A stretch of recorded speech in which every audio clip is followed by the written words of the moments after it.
그래서 우리가 이제 구약 성경을 반복을 했어요. 전체 그림을. 이게 우리가 이번 강의 목표가 어떤 깊이 있는 신학적인 메시지를 파고드는 게 아니라 구약의 전체 스케치할 수 있는 능력, 그리고 두 번째 뭐죠? 성경의 39권의 목록들을 내가 정리할 수 있는 능력. 두 가지면 특강의 목표가 완료가 됩니다. 그래서 구약 전체 39권 중에 우리가 한번 이 권별로 하기 전에 그 이야기식으로 우리가 푸는 거 있죠? 그거 한번 정리해 볼까요? 대략 9가지에서 10가지, 많게는 12가지로 나눌 수 있는데 9가지에서 10가지 정도로 나눠볼게요. 우리가 처음에 창조시대가 처음이죠. 창조시대가 창세기 몇 장부터 몇 장입니까? 창세기를 50장까지 있는데 반으로 나누면 25장이 아니라 11장에서 12장에서 50장까지입니다. 이 앞에 있는 1장에서 11장까지가 창조시대죠. 그렇죠? 그래서 여기서는 이제 창조하시고 만물을 창조하시고 그 다음에 타락이 오죠. 그 다음에 노아 심판을 통해서 나아가서 더 죄가 만연해서 바벨탑 사건까지 창조시대가 끝납니다. 12장부터는 한 사람을 들어서 이제 민족을 이끌어 가십니다. 누구죠? 누구를 처음에 선택하시죠? 아브라함입니다. 그래서 여기서는 아브라함부터 누구까지? 이삭, 그리고 또 누구죠? 야곱. 이상하게 외우지 마시고 요셉, 이렇게.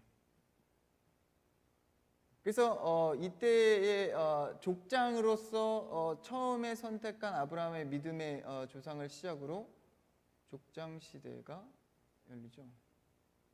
그래서 하나님께서 교제하시기 시작합니다. 물론 이때도 교제가 있었지만 민족 형성을 위한 교제가 디테일하게 이제 개인에게 교제를 하시죠. 그래서 이제 여기서 야곱이 있어요. 이 야곱은 12아들이 있습니다. 이 12아들이 나중에 뭐가 되죠? 12지파가 됩니다. 그 시작이에요. 요셉이 아니라 야곱입니다. 그래서 이름을 이스라엘이라 하죠. 그래서 이제 요셉을 통하여서 야곱 아버지 12아들들의 민족들이 가족이죠. 처음엔 가족입니다. 가족이 어디로 이주하죠?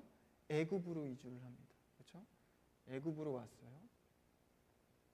애굽에서 몇 년 동안? 400년 동안 400만 명이 되는 사람들이 번성을 합니다. 이 수가 많아지니까 처음에는 70이었어요. 수가 많아지니까 노예 생활을 하게 되죠.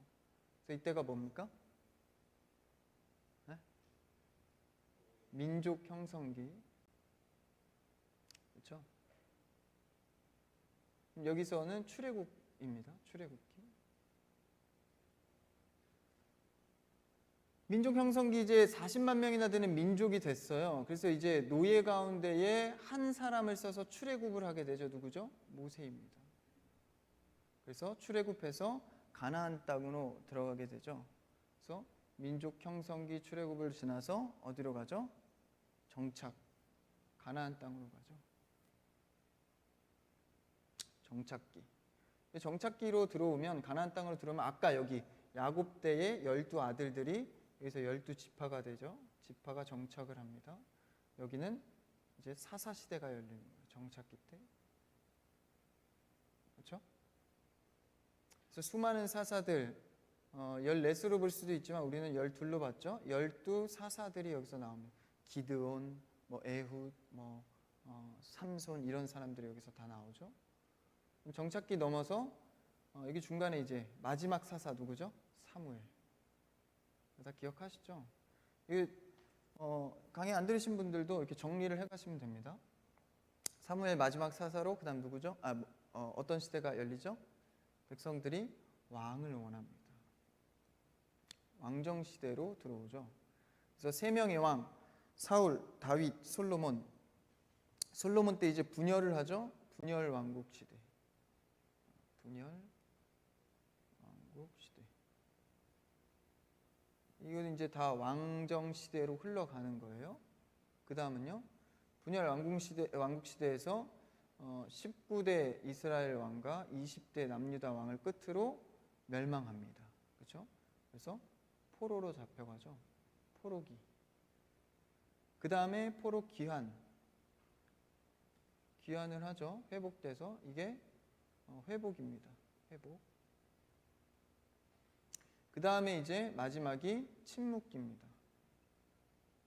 하나님께서 400년 동안 말씀을 하지 않으세요. 그렇죠? 이때 중간기라고도 하죠. 중간기. 여기 이때 누가 준비되죠? 세례 요한이 준비됩니다. 그래서 중간기 400년 후에 세례 요한이 등장을 하죠. 그래서 누구를 예비하죠? 세례 요한은 예수 그리스도. 신약으로 이제 넘어가는 겁니다. 침묵기까지 창조 시대부터 침묵기까지 구약의 전체 그림입니다. 그러면 창조 시대, 족장 시대, 그다음에 민족 형성기 출애굽, 그다음에 정착해서 왕을 원해서 타락해서 분열 왕국 시대를 넘어서 포로기, 포로 귀환, 침묵기. 몇 개예요? 하나, 둘, 셋, 넷, 다섯, 일곱, 여덟, 9개네요. 9개로 나눠서 보시면 됩니다.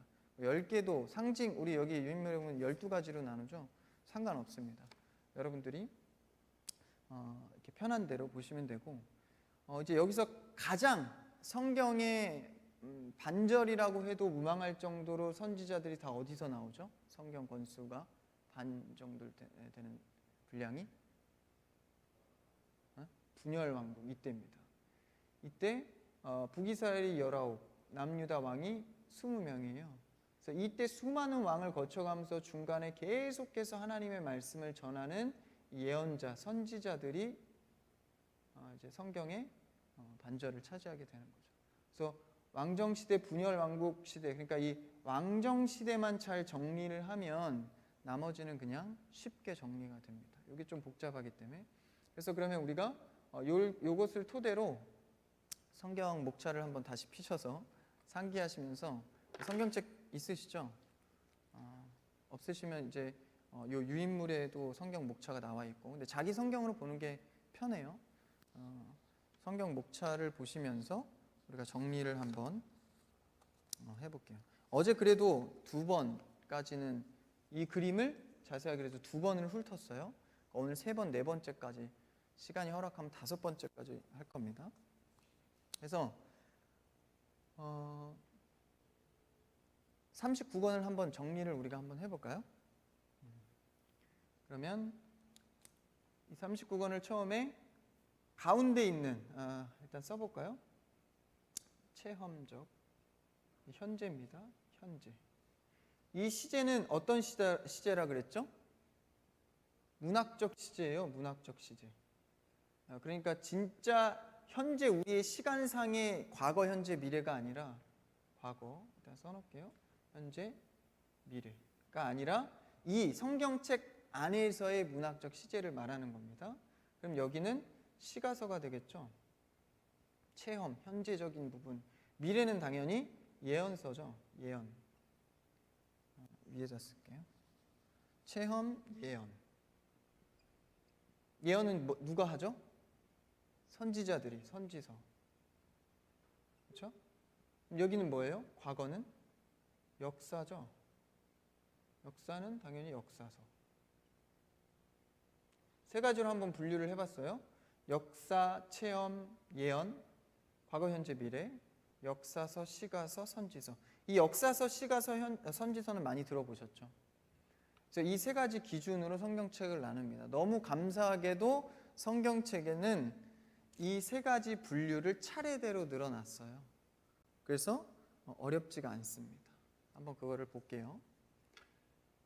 권수부터 따져보죠. 여긴 5권이에요. 그럼 39권을 5권 빼면 몇 권이죠? 34권. 34권을 반으로 잘라볼게요. 그러면 17권. 17권이 되죠. 여기까지는 쉬워요. 그렇죠? 대칭이니까. 근데 이 대칭이 처음부터 끝까지 다 대칭입니다. 여기서 처음에 우리가 제일 잘 아는 모세오경 5권을 잘라볼게요. 모세오경이죠.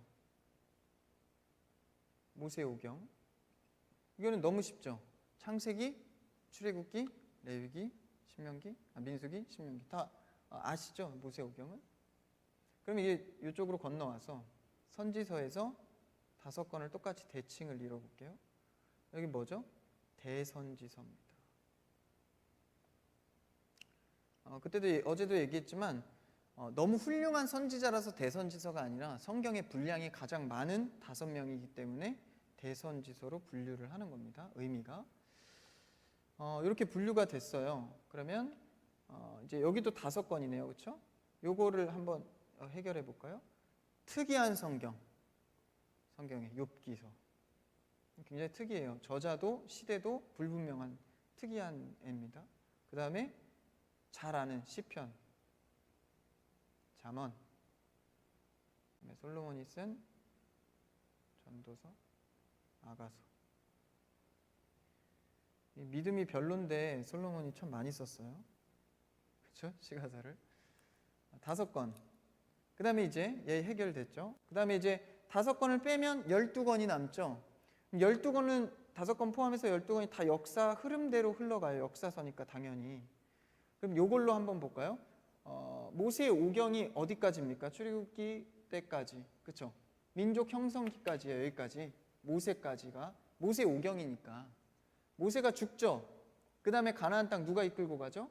여호수아가 이끌고 가잖아요. 정착기부터. 그러니까 모세 오경 다음엔 여호수아입니다. 그러면 성경이 뭐예요? 여호수아. 모세 오경 다음엔 여호수아. 그 다음에 뭐 나왔어요? 사사. 여호수아를 통해서 가나안 땅 들어가니까 사사 시대가 도래했어요.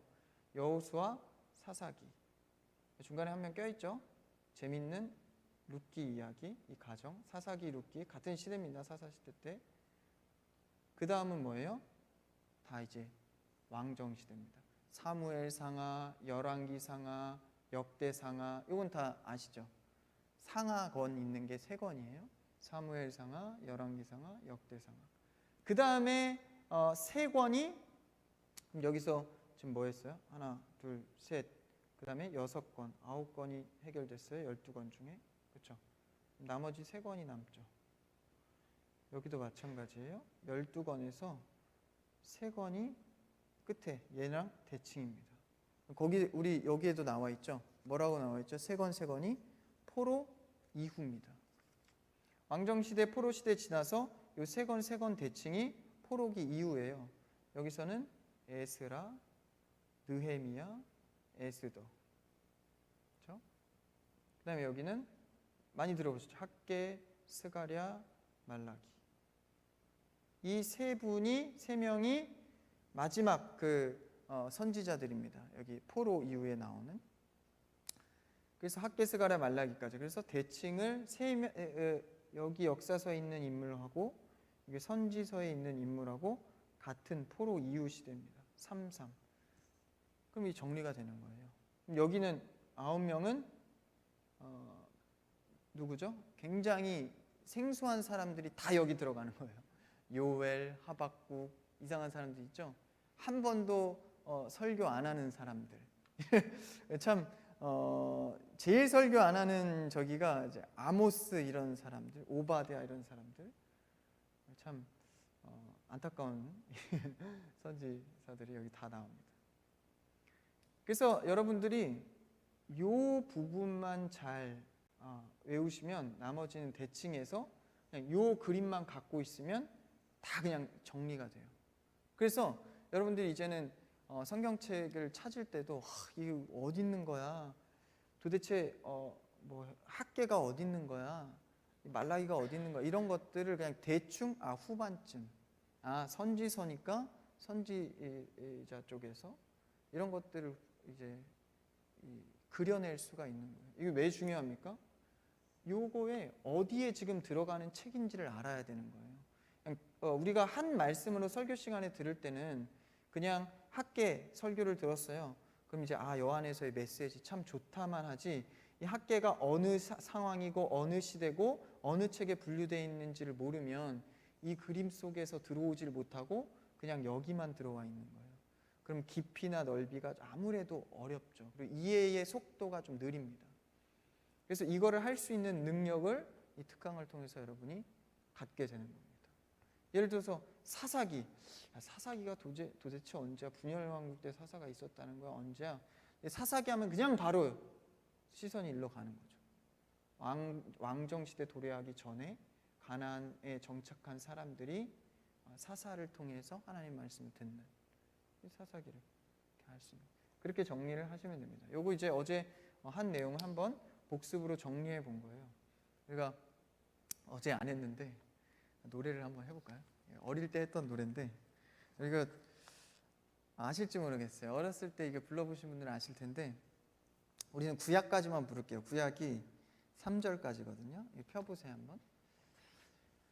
성경 찬송가에는 없습니다. 옛날에 어린이 찬송가에 있었던 것 같기도 하고요. 반주 없이 부릅니다. 음가 다 아시죠? 창세기 출애굽길의 위기 이렇게 할 거예요. 좀 높일게요. 창세기 출애굽길의 위기, 민수기 신명기까지가 모세오경.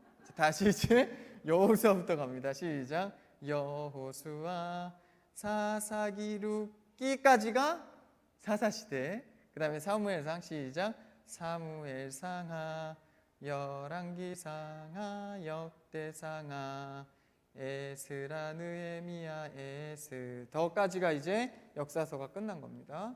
그 다음에 체험 시가서로 넘어오죠. 욥기. 시작. 욥기 시편 잠언 전도 아가까지가 이제 예언서로 넘어가죠. 그 다음에 시작. 이사야 예레미야 에가 에스겔 다니엘 호세아 요엘 아모스 오바댜 요나미가 나훔 하박국 스바냐 학개 스가랴 말라기. 박수. 네. 이거 오랜만에 불러보니까 재밌네요. 여러분도 한번 이거 집에서 흥얼거려 보세요. 이게 은근 도움이 됩니다. 그래서 스가랴 생각 안 나서 이걸로 노래로 하려면 좀 큰일 나죠. 이 끝에 있는 사람들. 그러니까 이 틀로 외우시고 이거는 좀 재미삼아 이렇게 불러보시면 좋을 것 같아요. 그래서 여러분들이 이렇게 나눠놓은 것들을 스스로 정리해 보면 좋겠습니다. 그 다음에 우리가 이제 첫 번째는 어제 이야기 형식으로 요걸 나눴고요, 그렇죠? 그 다음에 두 번째가 유인물에 있는 상징적으로 나누고, 오늘이 이제 역사적 사건의 흐름으로 구약 전체를 볼 겁니다. 좀 중요해요. 그리고 디테일하기 때문에 요거는 중간에 한번 끊을 겁니다. 역사 들어가기 전에 사건별을 안 했군요. 사건별은 10가지로 구약을 이제 역사적으로 들어가기 전에 사건별로, 이것도 비슷해요. 아까 한 내용입니다. 다 여러 가지 사건 중에서 이제 중요한 사건별로 10가지를 나눈 내용입니다. 처음에는 이제 창조죠. 창조 사건이죠. 7일 동안 창조를 하세요. 우리 어제 나눴듯이 시간, 이게 중요합니다. 하나님의 속성 중에 영원 가운데 거하시는 분이세요. 그렇죠? 근데 하나의 단일체로 세상을 창조하셨어요. 그 중심이 뭡니까? 바로 시간입니다. 해와 달, 그 속에 우리를 넣으신 거예요. 이 시간, 이게 중요합니다. 하나님의 속성, 영원성 중에서 시간이라는, 우리를 위한 거죠. 이 공간을 만들어 주신 거예요. 시간 속에서 살아갈 수 있게 마음껏.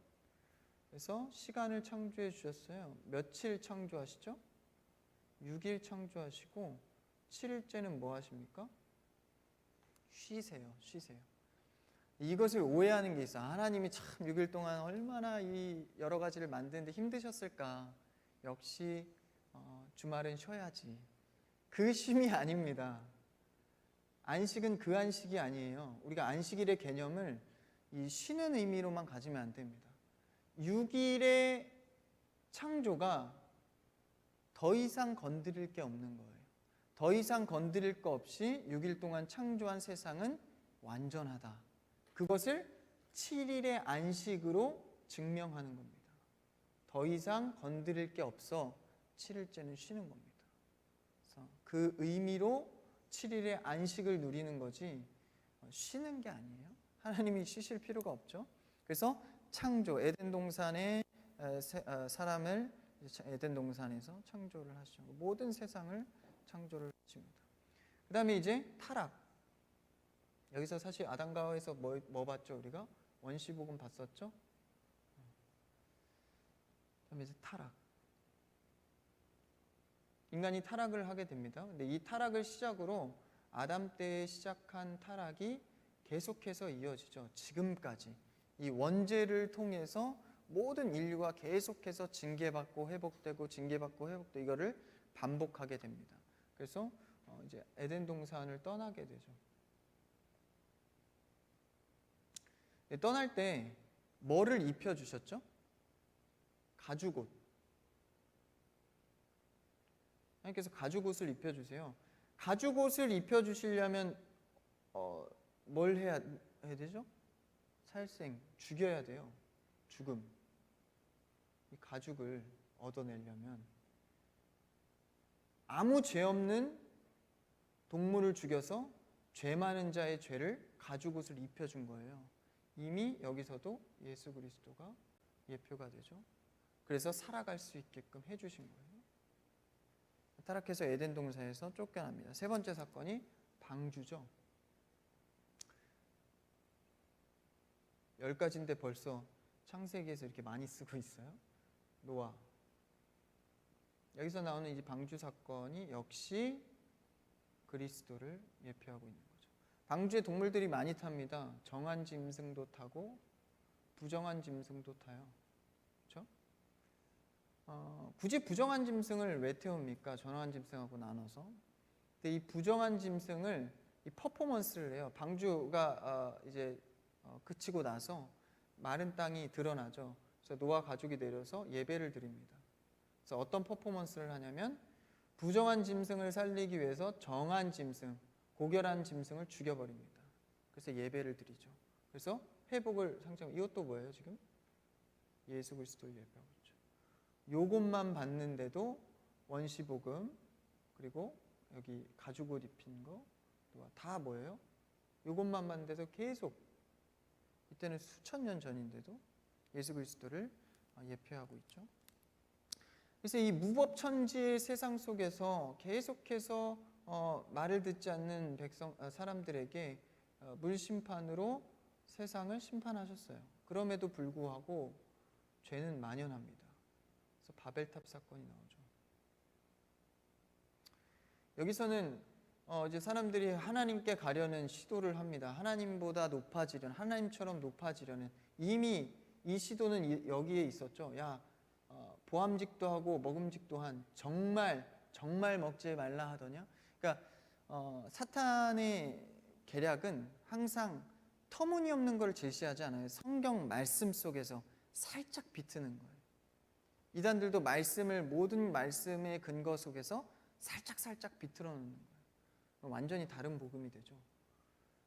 그래서 이때도 이제 하나님께 닿으려는 시도를 합니다.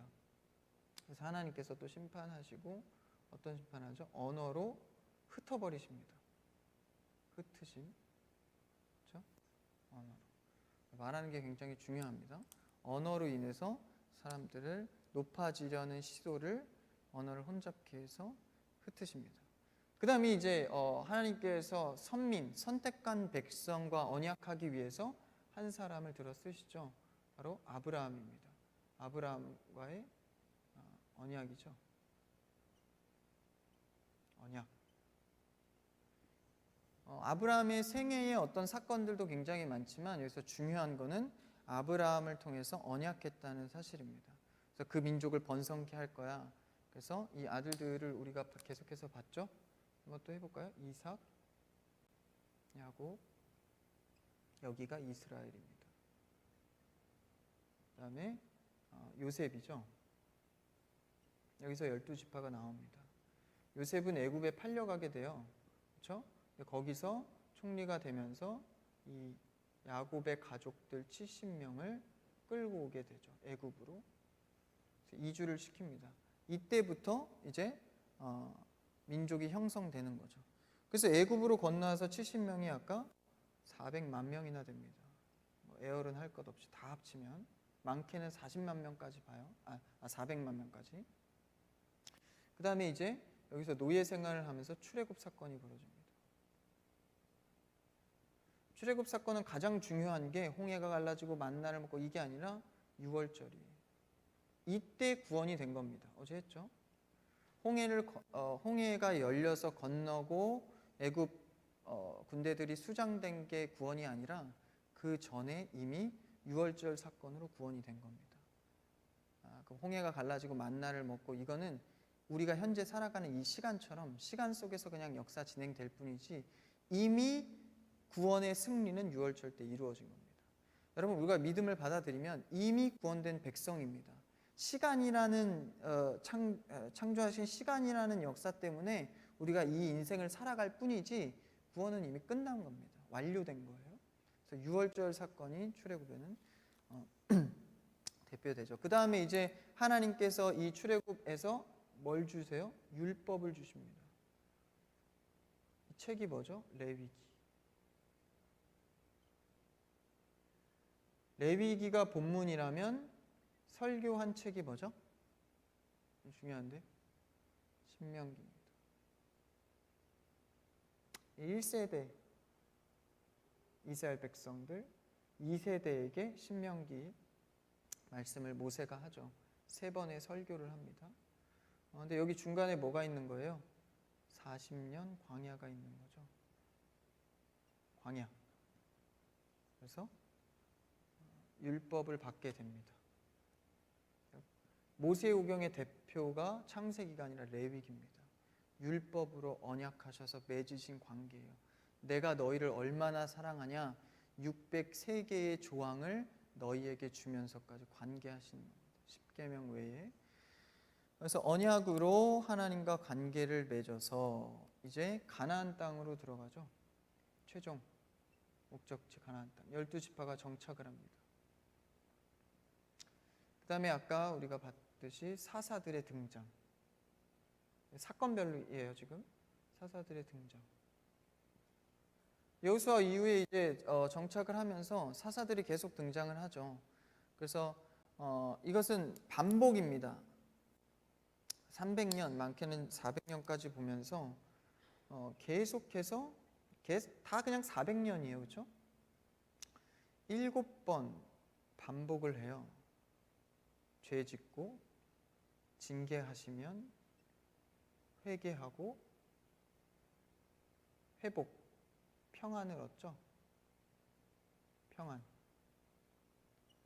그럼 또 뭐예요? 우리 평안하면 뭐하죠? 죄로 갑니다. 7번 반복을 해요. 이때 징계한 다음에 심판으로 가기 전에 이 회개 사이에 누가 있는 거예요? 사사들이 있는 겁니다. 사사. 계속 뭔가 인류를 위해서 보내는 게 느껴지시죠? 노아를 보내시고 아브라함을 보내시고 모세를 보내시고 여호수아를 보내시고 사사들을 보내시고 죄 가운데 항상 보내세요. 그러면 우리가 여기까지만 봐도 죄는 우리를 죽이려 하는 게 아니라 뭐 하려는 거예요? 죄송합니다. 심판은 살리려 하는 거예요. 왜냐하면 심판도 하나님께서, 징계도 하나님께서, 사람 보내는 것도 하나님께서, 그렇죠? 우리를 계속해서 민족 중에 선택해서 너와 내가 관계 맺어서 살리고 싶어 하는 거야, 내가. 이거를 말하고 있는 거죠. 그 다음에 이제 사사들의 등장이 끝나고 마지막에 누구죠? 마지막 사사? 사무엘. 왕을 요구하죠. 사무엘과 하나님은 반대를 합니다. 왕에 대해서. 왜 그랬죠? 사람들이 이방 나라를 보니까 왕이 있어야 부강한 거예요. 왕이 있으면 군대가 따라오죠. 군대가 있으면 세금이 따라옵니다. 나라가 번성할 수밖에 없어요. 사람들이 순수하게 그냥 왕을 원하는 것 같지만 이런 어떤 세속적인 마음으로 왕을 달라고 요구를 하죠. 사무엘은 반대합니다. 하나님도 반대하시지만 백성들이 원하니까 들어주십니다. 왕의 등장이에요. 왕정시대죠. 왕정시대가 도래하는 거예요. 이 사울과 이제 다윗과 솔로몬을 통해서 왕들 이스라엘이 부흥기를 맞게 됩니다. 최고의 부흥기예요. 그래서 왕의 등장을 통해서 세 명의 왕 사울, 다윗, 솔로몬 사이좋게 40년씩 통치합니다. 120년 통치했어요. 그다음에 이제 분열돼서 북이스라엘은 19개의 왕, 19명의 왕, 남유다는 20명의 왕. 그래서 시드기야를 마지막으로, 여기는 호세아 선지자가 아니에요. 왕입니다. 호세아 왕을 끝으로 이제 포로기로 접어들죠.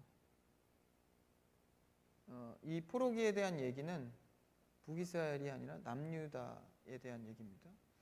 그러니까 계속해서 역사는 사실 남유다에게 편향돼 있어요. 이야기가. 왜 그렇죠? 이때 야곱 때부터 다른 지파와 아들들과 다르게 유다 쪽에다가 지파에다가 축복을 해요. 여기로부터 누가 나오죠? 예수 그리스도. 성경은 예수 그리스도 중심입니다. 그러니까 남유다 중심으로 흘러갈 수밖에 없어요. 그래서 포로기환. 여기가 아니군요. 제가 너무 나갔어요. 여기가 이제 9번째 사건이 포로.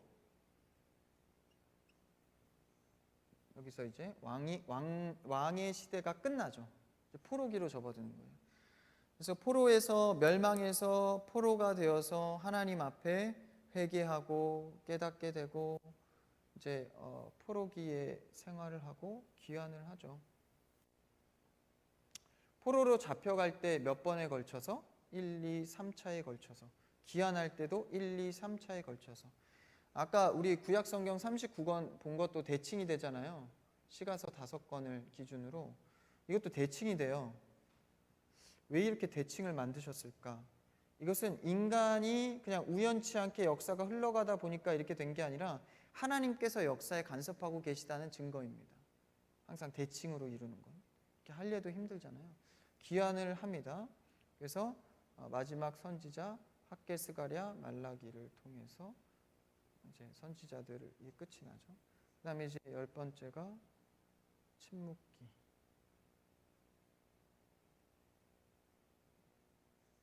그래서 10가지 사건을 통해서 우리가 바라본 구약의 내용입니다. 아까의 내용과 이제 정리가 같죠. 이것도 이제 400년 기간 동안에. 그래서 요거를 한 번 더 이제 세 번째 정리하는 거를 보면서 사건별로. 그래서 창조 시대, 그렇죠? 창조.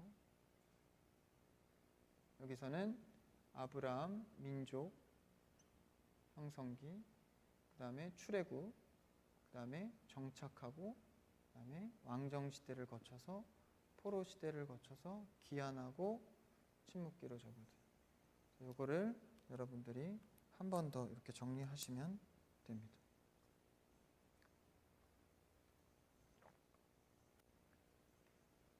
계속해서 예수 그리스도가, 그렇죠? 이 사람들은 이 역사 속에서 갈망하게 될 수밖에 없는 거예요. 내 실력으로 안 되는구나. 자꾸 실패하니까 사사나 선지자를 통해서 알려주는 거죠. 누가 와야 된다. 자꾸 누가 와야 된다.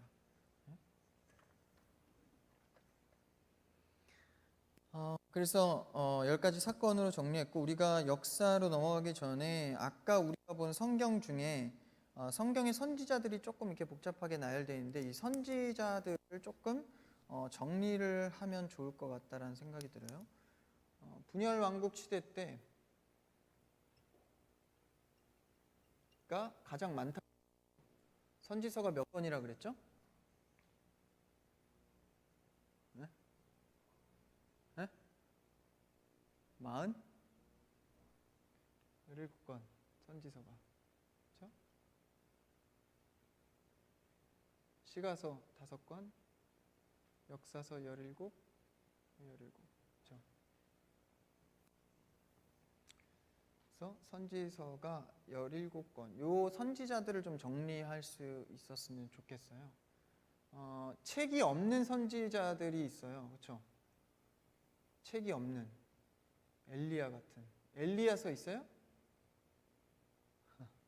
없죠. 이런 선지자들이 꽤 됩니다. 뭐 나단 선지자, 나단서 없죠. 책이 없는 구두 선지자들이 있어요. 좀 안타깝지만 이런 선지자들은 정리 안 합니다.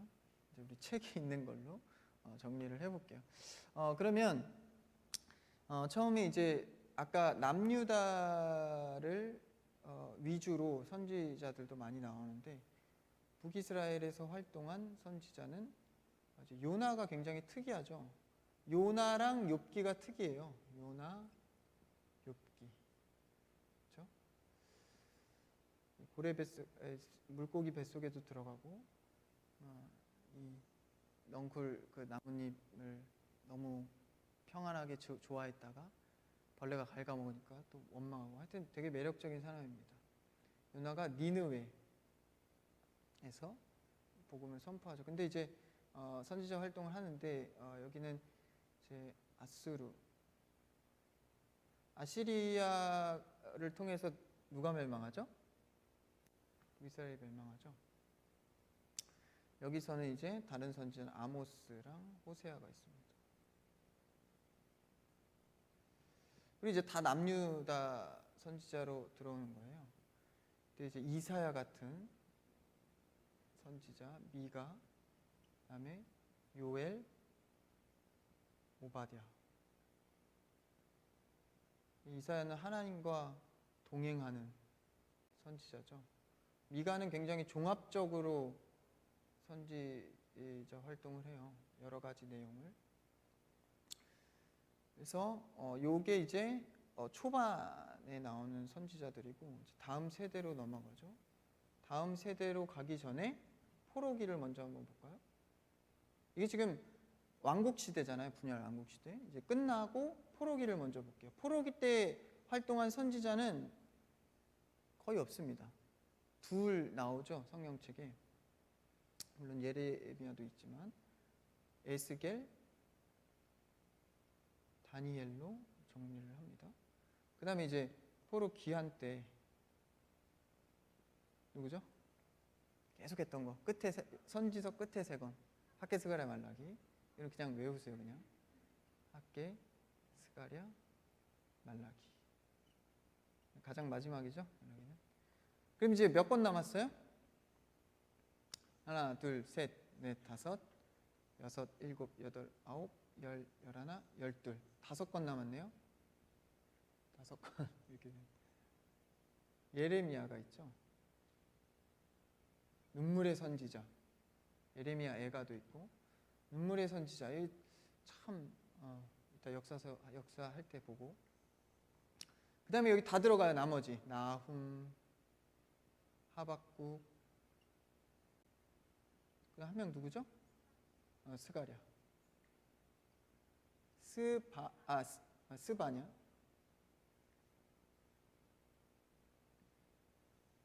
그래서 여기 스가랴랑 스바냐랑 다릅니다. 그래서 5권을 이렇게 정리를 합니다. 이게 남유다죠, 다. 포로도 남유다고. 그래서 이렇게 선지서 17권의 흐름이 들어가요. 그럼 여기가 분열 왕국, 포로기 2명밖에 없죠. 그리고 귀한 공동체 때 세 선지자들. 이렇게 정리하시면 됩니다. 그러면 이게 이제 성경책 목차를 보시면 한번 목차를 보세요. 욥기, 시편, 잠언, 전도, 아가 뒤에 이제 이사야부터 출발하죠. 이사야, 예레미야, 에스겔, 다니엘. 그러니까 여기 대선지서의 끝에 2명이 다니엘, 에스겔이 여기 있죠. 포로기 때. 그리고 이제 호세아, 요엘, 아모스, 오바댜, 요나, 미가, 나훔, 하박국, 스바냐가 여기 다 들어있는 거예요. 여기 다 들어있는 거예요. 조금 이름이 생소하다 싶으면 다 일로 가시면 돼요. 예레미야, 이사야 빼고. 그다음에 이제 학개쓰거나 말라기 외우셔야 됩니다. 그냥 귀한 공동체로 이렇게 정리하시면 선지서가 그렇게 어렵지 않습니다. 한눈에 그냥 들어올 거예요. 그래서 이 정리 선지서를 품고 다른 내용도 보시면 됩니다.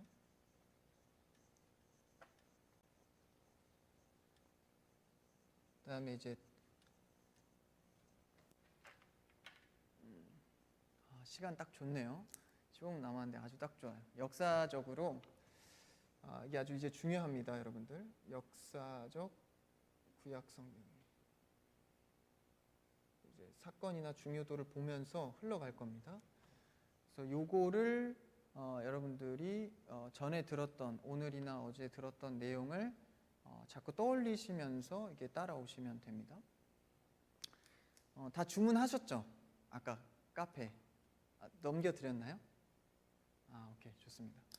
요거 일단은 큰 틀만 정리하고 우리가 바로 쉬는 시간을 갖도록 하겠습니다. 오늘은 그 뭐죠? 그 저기가 컵과일 어제 굉장히 맛있었어요. 컵과일 한 번 더 하고 그다음에 샌드위치랑 그리고 어제 우리 장모 이렇게 자매가 있어요. 장모 L 자매라고 자매가 이제 우리 청년들 생각이 나서 쿠키를 이렇게 맛있는 걸 사갖고 오셨어요. 그래서 오늘 이따 간식할 때 그것도 하나씩 같이 드시면 좋을 것 같아요. 그러면 이제 우리가 역사적인 흐름으로 구약 성경을 볼 텐데 아까 나눈 그 9가지의 형태로 우리가 그것만 나눠 놓고 이제 좀 쉬는 시간을 갖도록 하겠습니다. 처음에는 원역사라고 표기를 한번 해보죠. 원역사. 역사의 처음 출발이 되는 거죠. 아까 1장부터 11장까지 되는 거죠. 이 창조 시대를 원역사, 창조 시대죠. 창조 시대. 넘어가서 이제 민족이 이제 언약 아브라함이 나오죠. 그 다음에 요셉을 통해서 이주한 출애굽, 그렇죠? 요때가 이제 민족 형성기죠.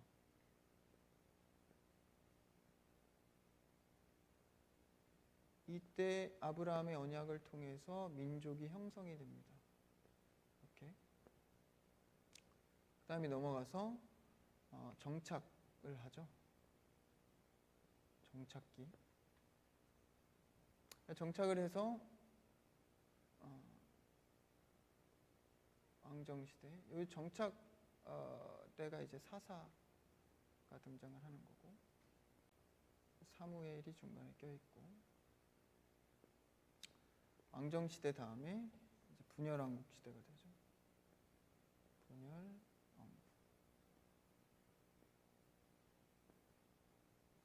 그 다음에 이제 포로기. 그 다음에 포로기한. 계속 반복입니다. 정리를 하세요. 그 다음에 침묵기.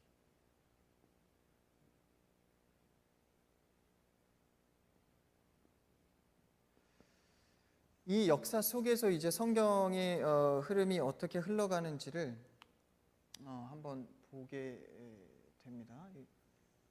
하나가 빠졌네요.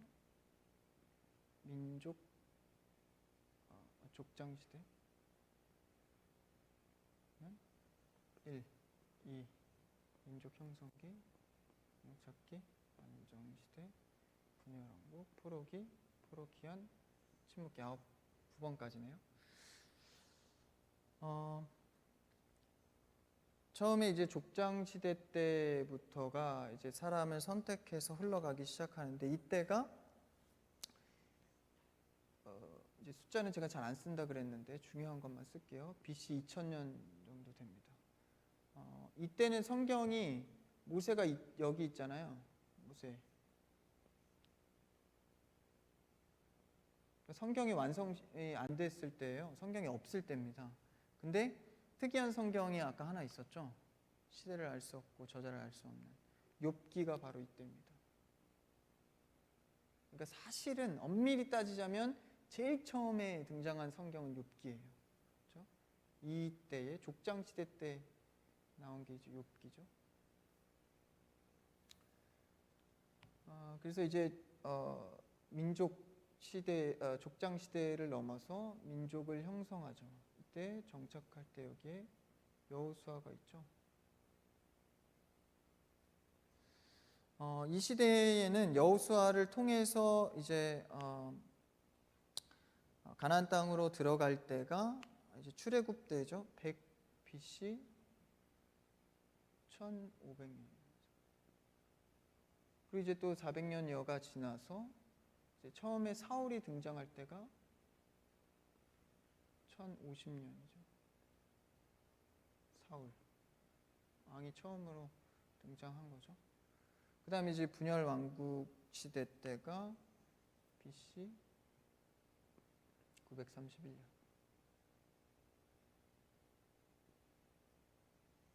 그래서 포로기 안으로 넘어갑니다. 우리가 지금 요 흐름 속에서 이제 창세기부터 쭉 살펴볼 건데요.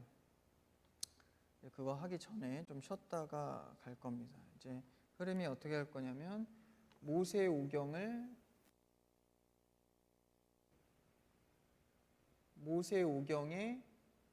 핵심을 볼 겁니다. 핵심. 이게 1번이에요. 그 다음에 2번이 왕정시대를 볼 거예요. 왕정시대.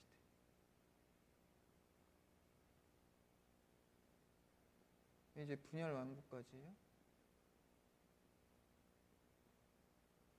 그 다음에 3번이 포로, 귀환까지, 포로기. 이렇게 세 가지 항목으로 우리가 이따가 쉬는 시간 이후에 볼 겁니다.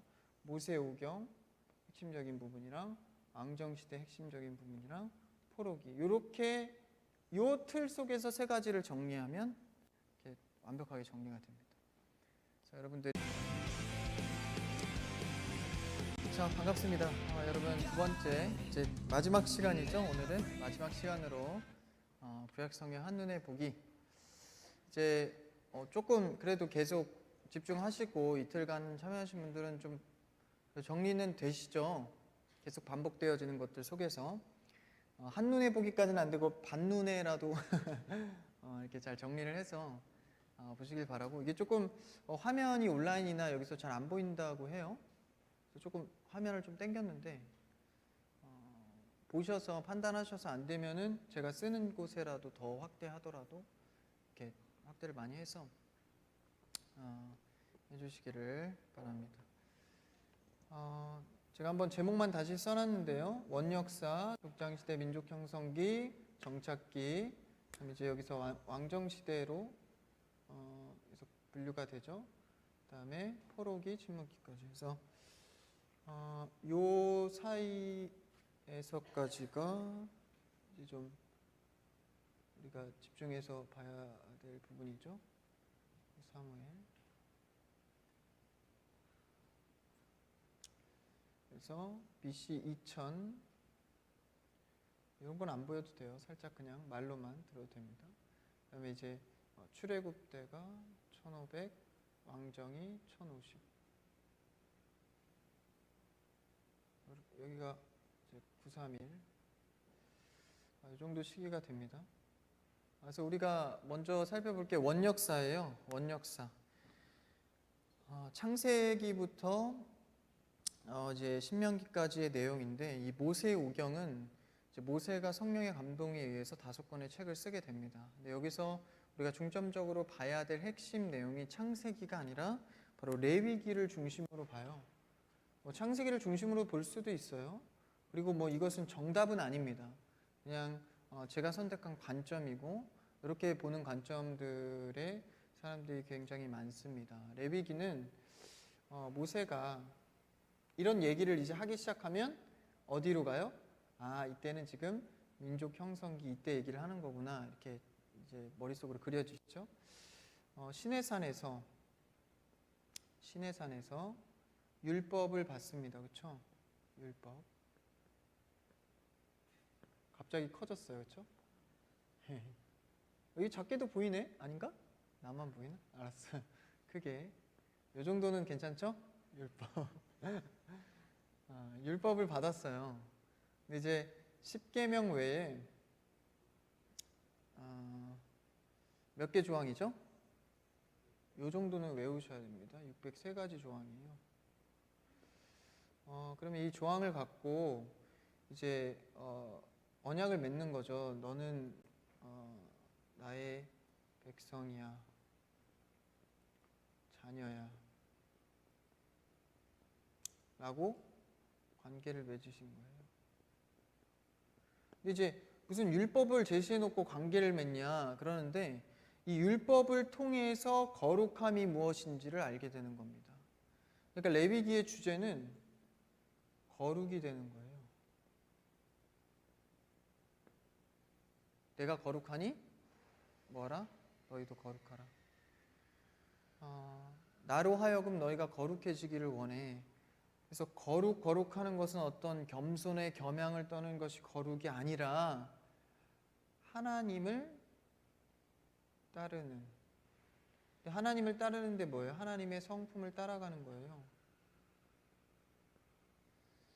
그래서 이게 레위기의 주제고 중요성이죠. 근데 레위기에서 이제 율법을 얘기할 때 뭐가 가장 많이 나오죠? 어떤 얘기 많이 나와요?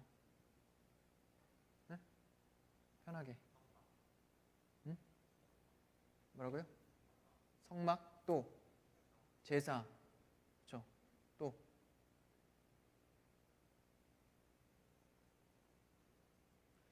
보통 이제 제사에 대한 얘기가 많이 나오죠.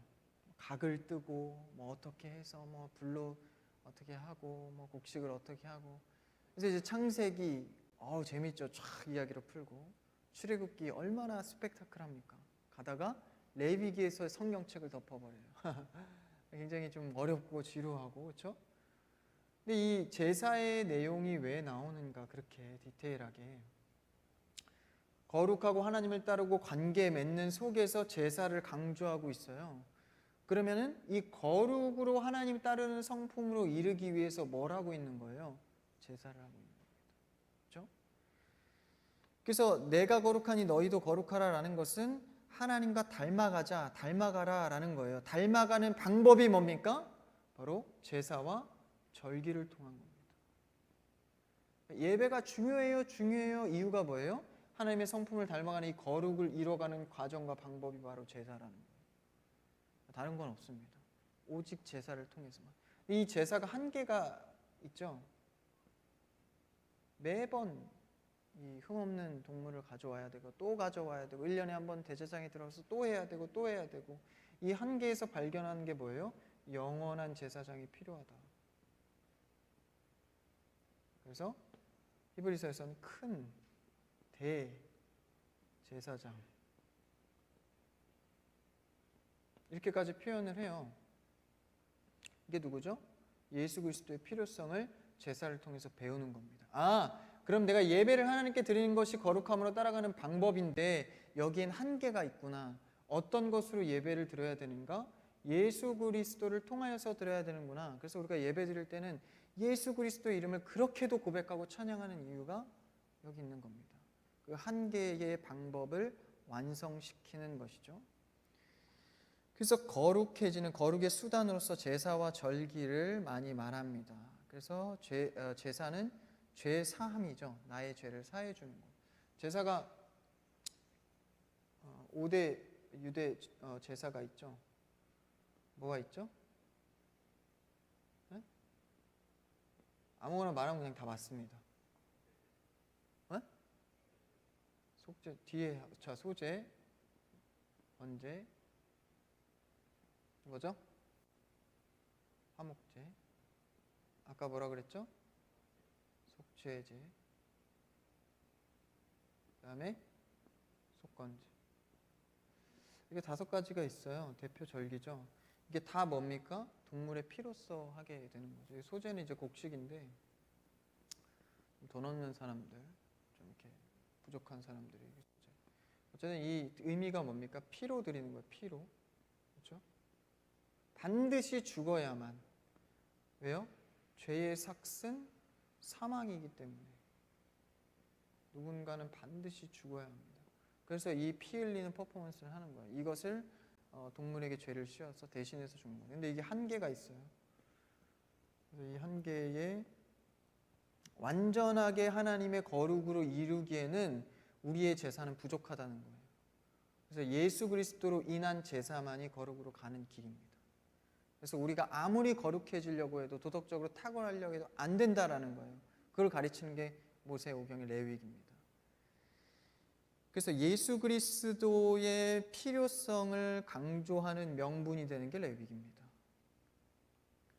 그래서 거룩한 산제물로 드리라. 거룩한 산제물로 드리라. 나를 드리는 거죠. 그러니까 하나님 앞에 거룩하게 예수 그리스도로 인하여서 새로운 삶으로 들어가는 거죠. 그래서 피로 인하여서 살아가는, 그래서 우리가 항상 삶은 하나님의 뜻을 알고 실천을 해야 되는 겁니다. 그것에 대한 가르침이 레위기거든요. 그러니까 우리가 행할 때 하나님의 뜻을 알고 행하는 것이 바로 레위기입니다. 하나님의 뜻이 무엇인가. 그래서 모든 모세오경의 책들은 이 레위기의 정신을 갖고 다 풀어지는 거예요. 창세기 마찬가지, 출애굽기, 민수기, 신명기가 다 레위기의 정신을 갖고 흘러갑니다. 왜 그렇죠? 창세기 거룩 언약 백성의 기원이죠. 출애굽기 뭐예요? 언약 백성 거룩해지게 대한 훈련의 과정들이죠. 민수기 뭐예요? 이 레위기를 갖고 이제 훈련하는 거죠. 광야 세대 마찬가지로. 그다음에 신명기는 뭡니까? 이제 레위기의 반복이죠. 그래서 레위기에 대한 중심의 내용, 율법을 갖고 행하는 겁니다. 신약도 다르지 않아요. 레위기의 율법이 폐해진 게 아니라 완성이 됐죠. 그러니까 이게 귀한 겁니다. 그대로의 성경 완성 시대에 예수 그리스도가 도래한 시대, 그래서 우리는 그 완성의 시대를 살아가기 때문에 이 디테일한 항목까지는 다 지키진 않아요. 우리는 율법에 자유하기 때문에. 근데 뭘 갖고 오죠? 레위기에서 정신을 갖고 옵니다. 그래서 예배의 질서, 교회 안에도 레위기 질서를 따라야 돼요. 그러니까 뭐 각을 뜨고 이런 게 아니라 그건 다 이제 끝난 거예요. 자유로운데 레위기의 정신이 있단 말이죠. 예배 시간에 우리가 마음을 정돈하고 반드시 회개 기도를 해야 되고 이런 정신들이 있어요. 그런 것을 빠뜨리면 안 된다라는 것이죠. 이제 항목에 너무 치우치다 보면 뭐가 돼요? 율법주의가 됩니다. 정신만 갖고 오는 것이지 율법의 항목들을 갖고 오는 건 아니다라는 것이죠. 어쨌든 이 레위기가 그렇게 중요하게 흘러간다. 지금 이 레위기는 어디죠? 이 민족 형성기에서 나오는 부분이죠. 율법 받는 부분. 그래서 이 레위기에 여러분들이 집중도를 이 정도로 인지하고, 그럼 이제 창세기를 한번 볼까요? 창세기는 이 레위기에 입각한다면 언약 백성의 기원이죠. 처음.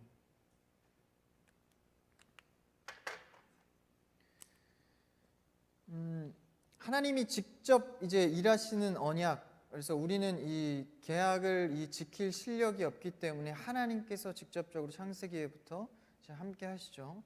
그래서 여호와 하나님은 어떤 분인가를 창세기에서 이제 알리시죠. 하나님은 어떤 분인가? 네 가지 사건과 그다음에 네 명의 인물로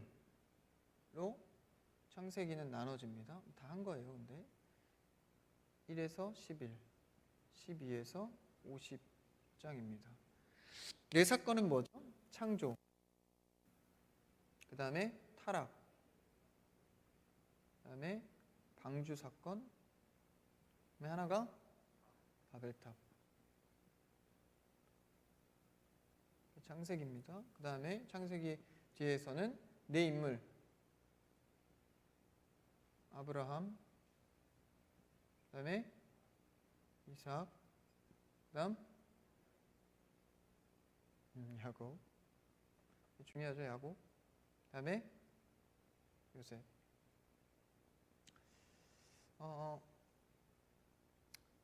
이제 여기서 중요한 것이 이제 이 야곱인데 이 언약의 민족의 출발을 하죠. 믿음의 조상. 근데 아브라함이 특별해서 세운 건 아닙니다. 그냥 그의 삶이 믿음을 표현하기에 적절했기 때문에 그냥 믿음의 조상이라고 한 겁니다. 아브라함도 우리와 다르지 않죠. 그래서 창세기에 나오는 창조는 우주의 근원, 그렇죠? 타락은 죄의 근원. 예전에는 창조를 모를 때는 그냥 처음에 빅뱅으로 출발해서 유전자가 변형돼서 개체에서 점점 퍼져나가서 물에도 가고, 물에서 처음에 올라오나요? 그래서 뭐 원숭이가 뭐 진화를 해갖고 사람이 된다. 굉장히 합리적이고 비슷해 보이고 맞아 보여요. 근데 성경을 보니까 창세기 1장 1절부터가 그 모든 것을 그냥 뒤집어 엎습니다. 잘 알고 있죠? 한번 같이 읽어볼까요? 펴서 읽읍시다. 외우더라도. 요거는 다 아시죠? 시작. 태초에 하나님이 천지를 창조하시니라. 여기서부터 우리의 삶의 모든 체계는 시작됩니다. 창세기 1장 1절로 우리는 시작을 하는 거예요. 태초에 하나님이 천지를 창조하셨다. 이것으로 나의 모든 체계의 개념은 성경으로 맞춰지는 겁니다. 세상의 모든 우주의 근원은 창조예요. 그렇죠? 그러니까 여기서부터 출발했기 때문에 세상의 모든 해석과 이해는 성경으로 없는 거예요. 때문에 그다음에 죄의 근원, 그렇죠?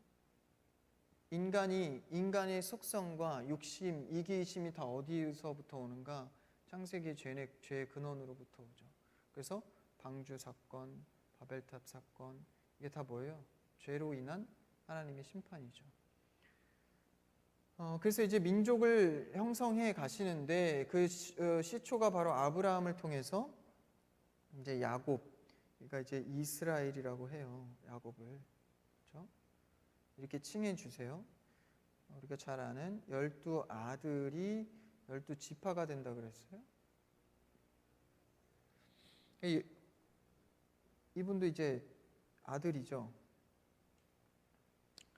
여기서 가장 중요한 유다 지파가 이제 여기서 예수 그리스도의 세대가 나오는 거예요. 그러면 한번 가족사를 볼까요? 잘 아시죠? 레아, 그렇죠? 라헬. 이 두 사람이 자매예요. 이제 레아와 라헬이 이제 야곱을 사랑하죠. 사랑받기를 원해요. 레아가 여섯을 낳고 라헬이 둘을 낳고 이 종들이 있어요. 이 종들이 둘을 낳고 종들인데 여기 야곱의 입장에서는 첩이죠. 두 명씩 사이좋게 낳습니다. 여기 6 낳죠. 여기서 유다 지파가 있는 거예요. 라헬이 요셉을 낳죠. 요셉이 나중에 여기 이제 레위 지파가 빠지게 됩니다. 하나님 예배의 역할로서, 예배자의 역할로서. 그러면은 이 12지파에서 한 명이 빠지고 이제 요셉이 둘로 나눠지죠. 에브라임 지파. 나중에 이 에브라임이, 잘 들으세요, 이제 북이스라엘에 나눠질 때 주도하는 지파입니다. 그다음에 이제 므낫세 지파. 이게 요셉의 두 아들이에요.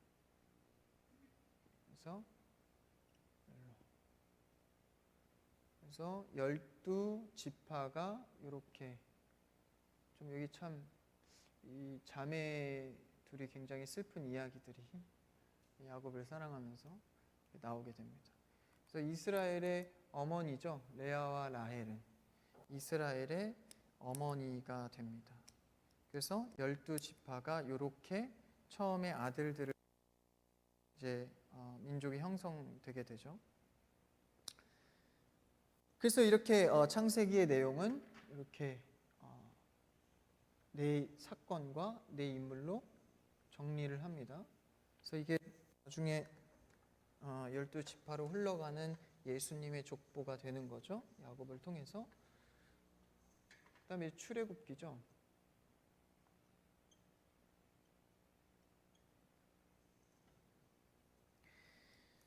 출애굽기에서는 이제 시내산에 등반을 해서 출애굽 자체의 목적이 아닌 아까 뭐였죠? 레위기. 이제 중요한 게 유월절과 레위기 율법 받은 사건이에요. 그렇죠? 출애굽기 안에서. 그래서 이 십계명을 받고 이제 어떻게 나오게 되었는지에 대한 이야기를 합니다. 창세기 출애굽기는 쉬워요. 그냥 읽다 보면 술술 읽혀집니다. 그 다음에 이제 민수기. 민수기의 뜻은 뭐죠? 백성을 숫자를 센다, 계수한다. 그래서 민수기 1차 인구조사를 하죠. 그 다음에 2차 인구조사를 해요. 여기 사이에 뭐가 있죠? 40년 광야가 있습니다.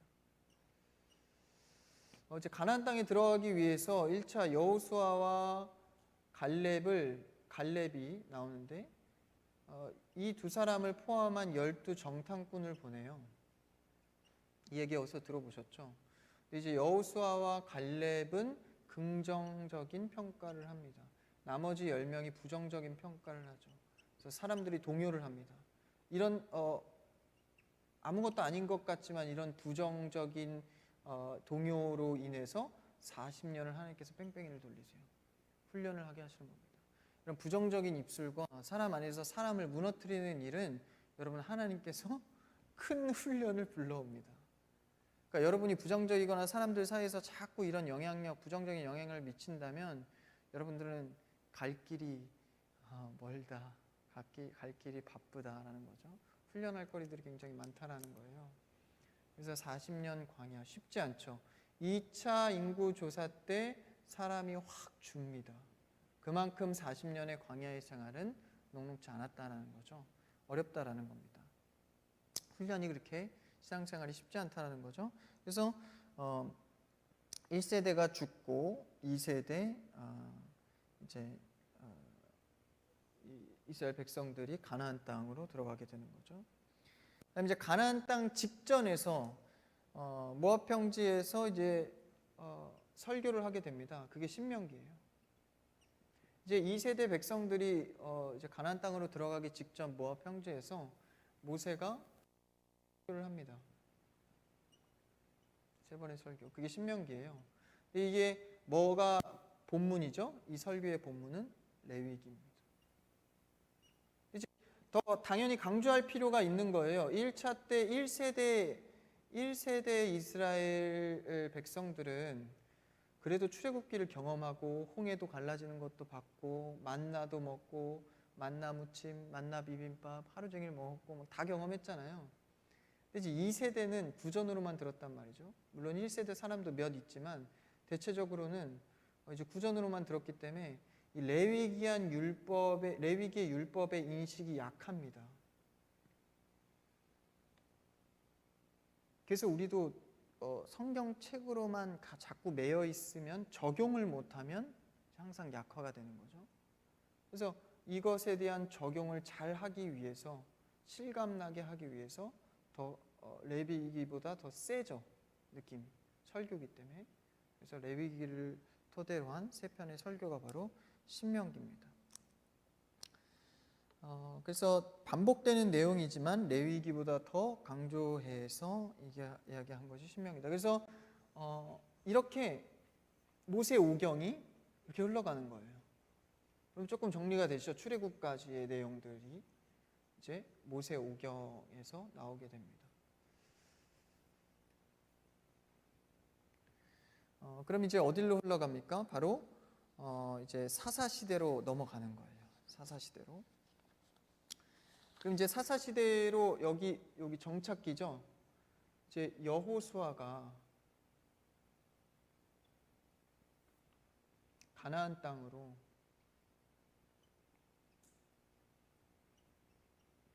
열두 지파가 정착을 해요. 근데 이제 모세 다음 세대잖아요, 여호수아가. 근데 모세가 잘한 게 뭐예요? 제일 잘한 게 여호수아를 세운 일입니다. 사람 세우는 일이 가장 중요합니다. 교회 안에서 중요한 게 어떤 프로그램, 어떤 시스템, 뭐 어떤 선교를 할 것인가 보다도 가장 중요한 것은 사람 세우는 일입니다. 누구를 세울 것인가, 누구를 어떻게 세워줄 것인가. 그러니까 사람을 잃으면 이건 세상적 사람의 자원의 가치로 잃은 게 아니라 영혼의 입장에서예요. 그 사람 세우는 일이 가장 중요해요. 그게 탁월했던 게 모세입니다.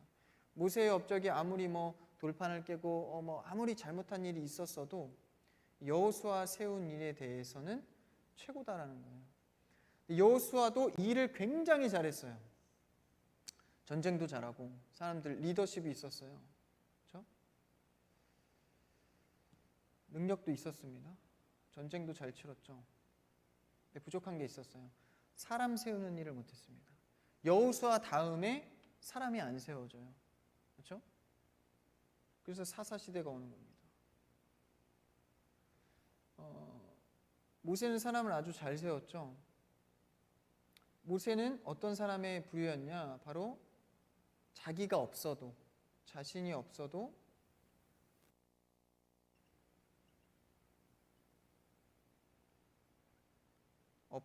일이 되게 하는 사람이에요. 그러니까 자신이 그 자리에 없어도 일이 되게 하는 사람이 가장 탁월한 사람입니다. 어떻게 또 어떤 부류가 있죠? 있으나 없으나 이 사람은 있어도 되고 없어도 그렇게 큰 지장을 주지 않는 사람, 그냥 왔다 갔다 있는지 가는지 없어도 모르는 사람, 그리고 꼭 필요한 사람. 이 사람 없으면 안 돼. 이게 또 괜찮죠. 근데 성경 입장에서는 그렇게 좋은 사람은 아닙니다. 그리고 없어야 되는 사람. 이 사람은 좀 있으면 방해가 돼. 자꾸 부정적이고 자꾸 사람을 누르고 이렇게 못 세우게 하고. 이건 진짜겠죠. 가장 좋은 성경적인 사람은 내가 없어도 되게 하는 사람입니다. 근데 이게요, 저도 사역을 해보지만 가장 어렵습니다. 하다 보면 내가 다 하게 되고 내가 잘한 것에 대해서 이것이 맞다고만 여기고 이렇게 하고, 다른 사람의 얘기를 들어보고 그 내용과 그 사람을 내 방식이 아닌 그 사람에 맞춰서 세워줄 수 있는 사람, 예수님의 사역 방식이거든요. 예수님께서의 진리의 고집 안에서 사람들과 소통을 하시죠. 그게 굉장히 탁월합니다. 내가 없어도 되게 하는 사람이죠. 예수 그리스도는 12명, 작아 보였어요. 12명으로 세상을 바꾸시죠. 근데 예수님은 이때 어디 계셨어요? 부활 승천하셨어요. 그렇죠? 그러면서 성령으로 서포터를 하십니다. 그러니까 모세가 계속해서 여호수아와 동행하면서 이미 죽기 전에 서포트를 해놓은 상황이죠. 여호수아가 그걸 가는. 근데 이게 어렵다라는 거예요. 여호수아도 일은 잘했어요. 그래서 어떤 이런 전쟁이나 후대 양성이 안 됐죠. 그래서 후대 양성이 안 됐기 때문에 사사 시대로 400년 동안 접어듭니다. 이제 사사기죠. 여호수아 그다음 사사기 성격 이제 정리되시죠? 이제 400년 동안 사사 시대를 겪으면서 우리가 계속해서 반복한 것, 죄, 우상, 그렇죠? 이때 가나안 땅에 있었던 7 족속 우상들이 만연하죠. 대표 우상 누구죠? 분열왕국 시대 때까지 계속 따라오는 바알과 아세라, 지긋지긋한 큰 우상들이죠. 이것에 대한 해결을 안 보시고 그대로 놔둔 상태에서 가나안 땅에 들어가게 하세요. 하나님은. 그렇죠? 그래서 하나님께서 이 속에서 너희가 누구인지를 알게 하시는 거예요. 세상을 멸하시고 그곳에 우리를 세우는 게 아니라 세상 너희하고 구별되고 하나님의 자녀로 서기를 원하는 것이죠. 그래서 그렇게 들어갔는데 이스라엘 백성들이 못 이겨내죠. 이 우상을. 그래서 죄를 짓게 됩니다. 그래서 징계를 받죠. 보통 징계는 침략으로 하십니다. 하나님께서 침략하게 하세요. 그래서 블레셋 군대 같은 가장 엄청 큰 이 철기를 사용하는 철기. 여기서 이제 막 거인들도 있고 여기 강력하죠. 여기서 나온 이제 사람이 누구죠? 골리앗 막 이런 사람들. 이제 미디안 군대 들어보셨죠? 여기서 또 강대국이요.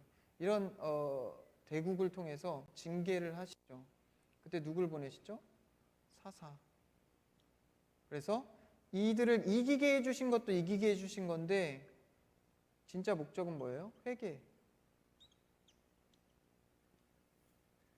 그래서 사사를 통해서 이제 회복이 돼요. 회복. 평안이 찾아오죠. 돌아가요. 그럼 우리가 갈 곳, 우리의 고향, 죄. 죄를 통해서 이제 또 징계하시고 이제 7번씩이나 400년에 걸쳐서 사사 시대가 흘러갑니다. 계속된 반복이죠. 그래서 이 지긋지긋한 이 반복 속에서 그렇죠? 너무너무 지긋지긋한 거예요. 이제 어떤 느낌이냐면 시간이 그래도 꽤 많이 있네요. 게임 해보셨어요? 뭐 키우기, 뭐 막 이런 키우기 게임 있잖아요. 이제 거기서 이제 저도 이제 그 게임을 해보면 돈을 모아야 돼요. 돈을. 그러면 돈의 표기를 어떻게 하냐면 A 뭐 5,000원 막 쌓이다 보면 10,000원. 어떤 예를 들어서 막 억대 뭐가 넘어가면 이 앞에 게 바뀌면서 이제 또 B 1,000원 올라갈 C 뭐 1,000원 이렇게 계속 막 돈을 모아요. Z까지 가잖아요. 이제 와 이제 됐다. 이제 이 게임이 끝났구나. 열심히 모아 보니까 A 1,000원,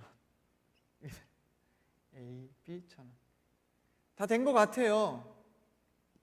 근데 또 가는 거. 이게 구약의 이야기입니다. 계속. 그래서 사사 시대를 넘어서 이제 룻 나오죠. 그 다음에 이제 룻은 이방 출신, 모압 출신의 여인인데 이 가정사가 또 굉장히 특이합니다. 이 여인은 순종의 여인이고 믿음의 여인이죠. 그래서 자기 시어머니 나오미를 굉장히 철저하게 섬깁니다. 그래서 룻과 같은 여인이 되시기를 축복합니다. 섬김의 여인, 순종의 여인. 그래서 그렇게 어머니를 시어머니를 따라다니면서 섬기다가 보아스를 만나죠. 보아스를 만나서 가정을 이룹니다. 그래서 나온 자식이 오벳이죠. 그래서 룻의 보아스를 만나서 오벳, 그 다음에 이새가 아들이에요. 이새의 아들 누구요? 다윗입니다. 다윗의 끝은 이제 예수 그리스도인데 룻은 모압, 여기는 뭐 근친상간하고 굉장히 취급 안 해주는 이스라엘에서 이방 출신이에요. 그것도 심지어는 여인입니다. 여인이 성경책에 쓰였다는 것은요, 이때 당시 상황으로 말이 안 되는 상황이에요. 근데 룻이 한 권을 차지하죠. 그래서 이러한 자를 통해서 예수 그리스도의 족보에 사용하시는 거예요. 예수 그리스도 족보, 다윗만 생각하면 막 어마어마한 사람들, 지혜로운 사람들 이럴 것 같지만 실제 이런 사람들이 훨씬 더 많습니다. 막 중간에 창녀도 있고요. 예수님의 계보에는 그런 사람들을 사용하시는 거예요. 그러니까 우리가 못나고 헐벗고 죄에 빠져 있지만 하나님은 그 자들을 보고 계시는 겁니다. 이런 데에 사용하시는 거죠. 그래서 룻이 그런 축복 속에서 룻기가 이제 흘러가고, 그다음에 믿음의 사람 마지막 사사가 이제 사무엘이죠. 대단한 자입니다. 실력자, 신실한 자. 그래서 왕정 시대 열로 가는 중간에 사무엘이 있는 거예요. 사무엘이. 그래서 마지막 사사로서 사무엘을 통하여서 왕이 세워지게 됩니다. 그래서 이제 사무엘이 이제 그 마지막 위대한 사사로서 한나의 기도로서 굉장히 귀하게 태어나죠. 영적 역할을 잘 감당하게 됩니다. 그래서 이제 사사기까지가 끝나고, 이제 우리가 중요하게 볼 것이 이제 왕정 시대로 들어가는 겁니다. 이때부터 조금 집중이 안 되셨어도 이제부터 이제 집중을 하셔야 됩니다.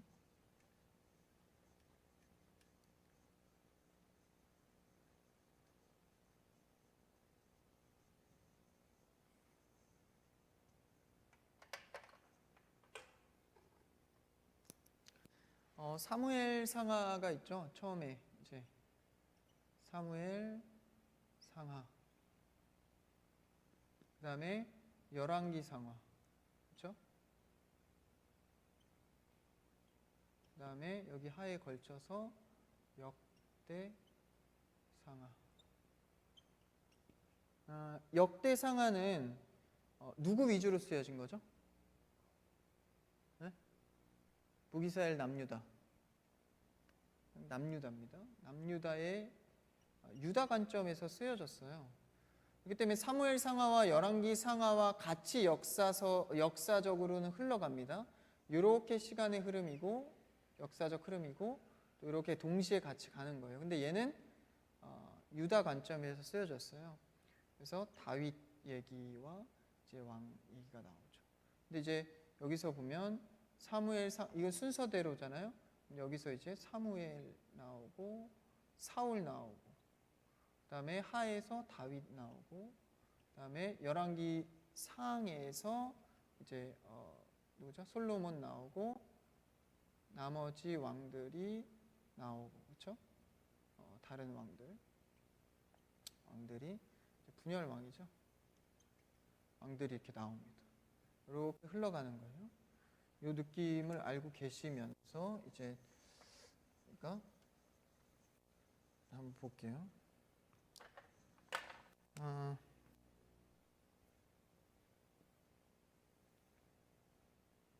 이렇게 나눠볼까요? 이제 왕정 시대가 시작이 됐어요. 사무엘.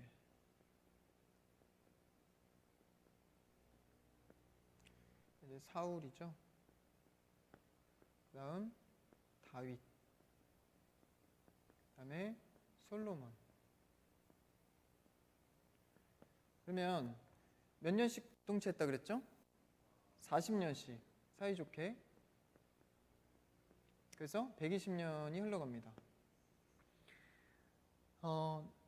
사울은 사실 좀 악한 왕으로만 많이 생각하는데 사실 처음에 사울이 세워질 때는 굉장히 신실한 자고 영적 탁월함이 있었어요. 어느 정도였냐면 예언자들 앞에서 신실하게 대표해서 예언할 정도로 실력이 있던 자입니다. 사울이요. 근데 나중에 어떻게 되죠? 자살할 정도로 최악의 상황까지 치닫죠. 하나님께서 이제 신실하게 여기 그나마 마음이 합한 자, 하나님과 마음이 합한 자는 다윗이죠. 솔로몬도 잘하는가 싶었더니 이제 분열 왕국의 근원이 되는 어마어마한 우상을 들여오는 이제 실수를 범하게 됩니다. 그래서 이 솔로몬 때에 사실 이제 시가서도 많이 썼지만 시가서 뭐 썼죠? 잠언, 그다음에 전도, 아가. 많은 책을 쓸 정도로 솔로몬은 지혜롭고 대단했지만 하나님 앞에 큰 실수를 범하게 됩니다. 이스라엘의 가장 부흥기라고 친다면 다윗 때와 이제 솔로몬 때를 얘기할 수 있겠죠. 근데 이제 분열 왕국으로 넘어가기 전에 솔로몬의 때에 이제 왕정 시대가 분열이 된 거예요. 근데 솔로몬이 나라가 부강하기 시작하니까 땅이 넓어져 가죠. 이제 건축을 하게 돼요. 건축. 나라가 넓어지다 보니까 이방 나라와 외교 정책을 하게 됩니다. 외교. 그래서 다른 나라와 어떤 부강함을 외교할 때에 나라가 커진다고 생각을 했어요. 그리고 실제 커지기도 합니다. 이런 것들이 발전을 하다 보니까 여자, 부인, 수백 수천의 부인들이 다른 나라에서 들어오기 시작합니다. 그렇죠? 그래서 정략 결혼을 하기 시작하는 거예요. 다른 나라와 평화를 유지하려면 제일 좋은 방법을 해버리는 거죠. 결혼을 해버리니까 함부로 침략하거나 가족이 되어버리는 거예요. 다른 나라와. 근데 여자만 들어오는 게 아니라 우상이 들어오게 됩니다. 다른 문화, 그래서 다문화와 우상을 그냥 다 받아들이게 됩니다. 그런 타락이 있으니까 사실은 이 왕조가 당연히 하나님 안에서는 지금 위험 신호가 오는 거죠. 여기서 중요한 것은 이제 건축을 많이 하다 보니까 당연히 백성들이 건축을 할 거 아니에요. 그러니까 이 삶의 피로도가 너무 높은 거예요. 뭐 나라는 잘 사는 것 같은데 그 밑에 있는 백성들은 너무 괴로운 겁니다. 그래서 유다 지파는 사실 여기 다윗이 유다 지파잖아요. 아들입니다, 솔로몬이. 그러니까 유다 지파는 부강하게 누리게 되죠. 나머지 지파들이 특히 아까 잠깐 언급했었죠. 에브라임 지파를 필두로 이 굉장히 피로도의 불만이 쌓여가기 시작하는 거예요. 나라는 건축해서 발전해 가는데. 그래서 신하 중에 한 명이 이제 솔로몬을 반대하기 시작합니다. 그게 바로 여로보암이에요. 이 인물을 잘 기억하십시오. 반대를 하니까 솔로몬이 유배를 보내버려요. 어디로? 애굽으로. 그래서 여로보암이 애굽으로 가니까 사실 애굽에서는 그러니까 나라를 이제 반대하는 자를 키워주면 됩니다. 여로보암을 키워주는 거예요. 그래서 기회를 노리고 있죠. 기회를 노리고 있다가 솔로몬이 죽게 됩니다. 그러면서 그의 아들 르호보암이 왕을 이어가죠. 이 유다 지파입니다. 근데 불만은 계속되고 솔로몬이 죽자 기다렸다는 듯이 백성들이 이제 요청을 합니다. 우리가 너무 힘들다. 이 노역을 풀어줘라. 그러면서 여로보암이 애굽에서 나와서 이제 솔로몬이 죽자 르호보암에게 와서 요청을 하죠. 사람들의 노역을 풀어줘라. 그때 이제 그 제안을 하고 이제 돌아갔는데 3일 동안 회의가 열린 거예요. 이제 나이가 있는 노인과 청년 세대가 있습니다. 근데 이 자문단들이 꾸려졌어요, 이렇게. 그래서 이제 왕한테 르호보암에게 노인들은 말하죠. 노역을 풀어주자. 그동안 너무 힘들었다. 청년 세대는 그렇지 않습니다. 야, 솔로몬보다 르호보암 당신이 더 부강하게 갈 수 있습니다. 채찍으로 했으면 더 크게 가자. 강하게. 강경책을 피죠. 강하게. 더 강하게. 그래야 부강할 수 있다. 르호보암이 뭘 택합니까? 이 말을 듣죠. 노인은 항상 지혜롭습니다. 근데 이제 여로보암이 그래서 화가 난 겁니다. 그래서 10지파를 이끌고 분열하게 되는 겁니다. 북이스라엘의 나라를 꾸리기 시작한 거예요. 그게 바로 북이스라엘의 초대왕 여로보암, 그리고 남유다의 초대왕 르호보암이 되는 거예요. 그래서 갈립니다.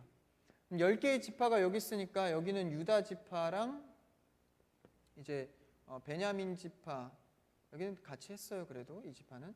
그래서 둘만 남고 여기로 다 옮겨가게 되는 거죠. 그래서 이제 이게 언제예요? 왕정시대, 분열 왕궁시대가 BC 931년에 도래하게 되는 겁니다. 그래서 북이스라엘의 여로보암과 남유다의 르호보암으로 이제 분열 왕국 시대가 이렇게 나눠지는 거죠. 그래서 이때 이제 선지자들이 예언을 하기 시작하고, 근데 이제 어마어마하게 졸리세요? 조금 이제 힘을 내. 감사하게 조시는 분이 없네요. 집중해서 다 됐으니까. 굉장히 이 북이스라엘에게 어마어마한 이 우상이 들어오게 됩니다. 그래서 만연을 하죠. 그 중에 가장 이제 우상의 때가 성행한 것이 바로 7대 아합 왕입니다. 이 아합 왕 많이 들어보셨죠? 이 북이스라엘의 최악의 악한 왕입니다. 이 부인이 이세벨 많이 들어보셨죠? 여기 나오는 거예요. 북이스라엘의 7대 왕. 그러니까 6대가 오므리인데 시므리서부터, 그 앞서서 더 시므리서부터 이제 우상이 싹 튀어서 오므리 때에 더 성행을 해서 아합 왕 때 완전히 꽃을 피죠. 시므리는 참고로 7일 왕을 일주일, 그래서 시무리 하죠. 이런 외움은 별로 좋아하지 않습니다. 어쨌든 이제 오므리 6대 왕을 지나서 아합 왕이, 이거는 기억해, 아합 왕 정도는. 그래서 이세벨이 이제 바알 신을, 선지자를 어마어마하게 데리고 들어오죠. 이제 이 바알 제사장의 딸이에요, 이세벨이. 그렇기 때문에 바알 선지자를 데리고 오면서 아합 왕을 휘두릅니다. 이 여자의 힘이 어마어마해요. 한번 발동이 되기 시작하면. 그래서 이 바알 왕을, 바알 신을 어디까지 섬기느냐, 심지어는 남유다에게도 영향을 주기 위해서 다윗의 왕조와 결혼을 시켜요. 아달랴입니다, 딸이. 그래서 남유다에게까지 영향을 미칠 정도로 영향력이 어마어마하죠. 무서운 사람입니다, 이세벨이. 그래서 이 족보가 좀 완전히 좀 어지러운데, 어쨌든 이 아합 왕 때가 어마어마한 이 우상을 들여오게 되죠. 그러니까 이스라엘은 선왕이 없어요. 다 악한 왕입니다. 그나마 예후가 개혁을 하려고 그래요. 이세벨 10대 왕, 예후가 이세벨을 개혁을 하려고 합니다. 그래서 이제 거짓말을 하죠. 거짓말을 해서 부강해야 되니까 바알 신상과 선지자를 다 데리고 와라. 이래갖고 목상 이런 것들을 내가 더 부강하게 해주겠다, 데리고 오게 해놓고 다 불태워버립니다. 대단하죠. 이 추진력이 좋은 사람이에요. 그래서 다 태워버리고 나중에 이세벨을 어떻게 죽이죠? 창문으로 던져버려요. 그래서 그의 시체를 거의 찾을 수 없을 정도로 죽여버립니다. 대단한 사람이죠. 근데 개혁을 했지만 끝까지 완성하지 못합니다. 예후가 죽고 또 타락을 하죠. 이때 이 이세벨 때 나온 선지자가 바로 엘리야죠. 여러분 잘 아시죠? 엘리야. 이 엘리야가 이 갈멜산에서 전투를 하잖아요. 바알 선지자들과. 그래서 막 바알 선지자들이 막 비오게 한다고 막 자해하고 막 춤추고 난리 필 때 이제 엘리야가 승리를 거두죠, 혼자. 여러분 생각해 보세요. 그 갈멜산에서 수많은 선지자들이 있고 엘리야가 혼자 우뚝 서 있는 장면을 여러분 상상해 보십시오. 여러분 이 가능하겠습니까, 여러분? 이 상황에서 승리를 하게 되는 거예요. 어마어마한 자신감을 갖고 있죠. 근데 이 역시도 사람입니다. 죄인인 사람입니다. 이세벨이 너 내가 죽여버리겠다, 이 말 한마디에 이제 완전히 영적 침체가 오죠. 여러분 말을 조심하십시오. 말을 상냥하게 항상 건네시고, 말 한마디에 완전 나락으로 빠져요. 그래서 어디로 가죠? 로뎀나무. 이 로뎀이 사실 이 원어의 뜻이 시궁창이란 뜻이에요. 완전히 영적 시궁창. 로뎀나무 카페 이런 데 많이 들어보셨죠. 시궁창에 가서 막 커피 마시고 그러는데, 이 시궁창 같은 영적 허기 속에서 하나님께서 어떻게 하시냐면 먹고 자고 걷게는 해주세요. 여러분 이것만 되면 여러분에게 소망이 있는 겁니다. 아무리 영적 타락이 있고 어렵고 마음이 눌려도 먹게 하시고 잠잘 수 있게 하시고 걷게 하신다면 여러분에게는 소망이 있습니다. 하나님께서 먹게 하시고 자게 하고 걷게 하셔서 다시 회복해서 결국 타락하지 않고 넘어가지 않고 남은 자로 세우시죠. 엘리야가 이때 나옵니다. 그래서 이때 왕조는 이 아합 왕을 기점으로 수많은 죄들 가운데에 어마어마한 복잡한 가족 관계들, 왕가의 권력의 어떤 무서움들, 그래서 이런 이 바알 신에게 잡혀 있는, 그래서 19대 왕까지 흘러가죠. 19대 왕. 호세아입니다. 여기서 이제 북이스라엘은 아수르에게 망하게 돼요. 강대국에게. 그래서 여기 북이스라엘이 먼저 망합니다. 다가 막 이제 다 흩어져 버려요, 북이스라엘 사람들은. 그래서 여기서는 그렇게 끝나게 되고, 그다음에 이제 남유다를 보면 그래도 남유다는 선왕들이 있어요. 감사하게도 유다 족보 속에는 그래도 선왕들이 꽤 나옵니다. 그래도 역시 흐름은 다 악하게 흘러가죠. 그래서 여호사밧과 선왕 3대 선왕이에요. 그다음에 히스기야와 뭐라고요? 요시야. 이제 3대 선왕이죠. 히스기야는 많이 들어보셨죠? 이제 하나님께서 생명을 연장시켜 주시죠. 기도했더니 15년 세월을 더 연장시켜 줍니다. 기도의 사람이죠. 또 여호사밧은 어떻습니까? 여호사밧은 전쟁할 때 찬양대를 앞세워요. 특이하죠. 찬양대를 전쟁의 맨 앞에다가 찬양대를 앞세웁니다. 그 찬양대의 고백으로 선포로 승리를 하죠. 여러분 항상 우리의 신앙은 앞장서야 되는 게 승리의 고백입니다. 감사의 찬양이 앞장서야 돼요. 늘. 그래서 예배 전에 뭐 하죠? 찬양하는 이유가 거기 있습니다. 항상 우리 앞에는 찬양이 끊이지 않아야 합니다. 할렐루야. 그래서 우리의 고백과 감사, 기쁨은 슬플 때나 어려울 때나 늘 찬양을 앞세우십시오. 할렐루야. 그래서 승리를 하죠. 여호사밧은. 히스기야는 15년 연장되는 기도를 하죠. 이게 대표적인 얘기인데 여기서 조금 신학적인 메시지로 그러면 하나님께서 살게 하신 때가 있는데 히스기야가 기도했다고 15년을 더 살게 해줬다면 하나님의 뜻이 바뀌었잖아요.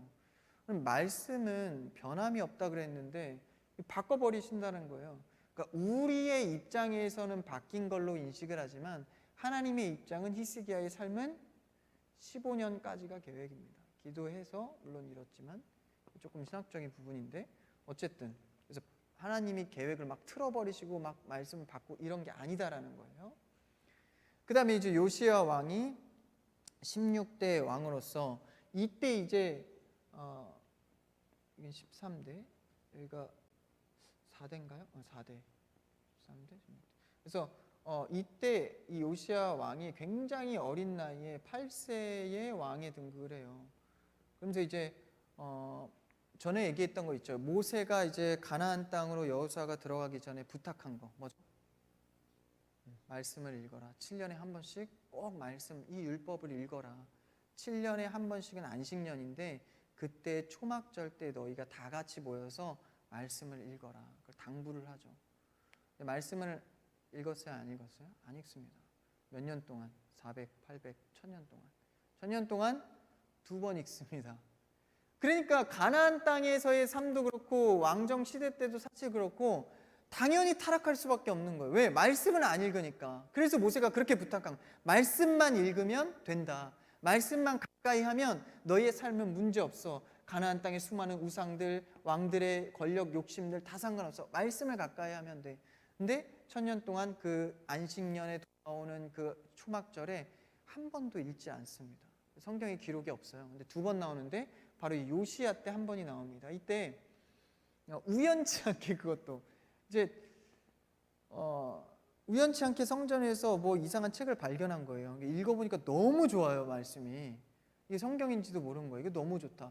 야 이게 뭐냐 율법이구나. 그때 이제 이거 한번 같이 읽자 해서 읽습니다. 그때 한번 그냥 우연치 않게 읽는 거예요. 근데 여기서 중요한 것은 우연치 않지만 성전에서 발견한 그 율법을 그 모세의 부탁대로 한번 읽었더니 뭐가 옵니까? 회개가 옵니다. 그리고 통곡이 와요. 사람들이. 그래서 부흥을 하게 됩니다. 놀라운 거죠. 그토록 어려웠던 삶이 말씀을 우연치 않게나마 발견했더니 부흥이 일어난 거예요. 그러니까 우리 한국도 마찬가지죠. 처음에 뭐가 들었죠? 한국에 말씀이 들어왔습니다. 말씀으로 부흥회가 일어난 거죠. 근데 부흥회가 좋은 줄 알고 그때 막 부흥회가 막 유행하기 시작한 거예요. 사실 부흥회 때문에 일어난 게 아니라 말씀 때문에 우리나라가 기독교로 일어난 거죠.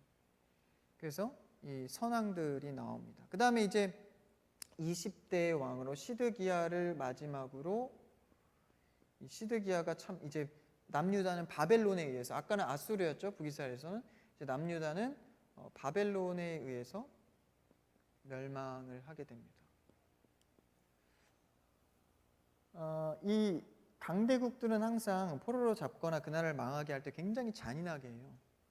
시드기야 마지막 왕이잖아요. 얼마나 잔인하게 죽었겠습니까? 눈알이 뽑혀요. 그리고 심지어는 아들들이 그러니까 아버지죠. 시드기야 아들 둘을 죽여버리는데 아버지 앞에서 죽입니다. 그러니까 어마어마하게 잔인하죠. 하나님은 그것을 허용하세요. 그래서 남유다가 망하고 이제 포로기로 접어들게 됩니다. 그래서 여기까지가 뭐 왕을 다 살펴볼 수는 없으니까 중요한 왕과 상황들을 살펴봤습니다. 이제 포로기로 접어들어요. 이제 포로기로 살짝 기지개를 펴시고 이제 다 왔습니다. 이제 분열왕국은 끝났어요.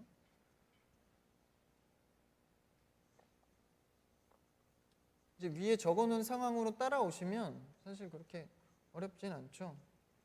포로기 여기입니다. 이제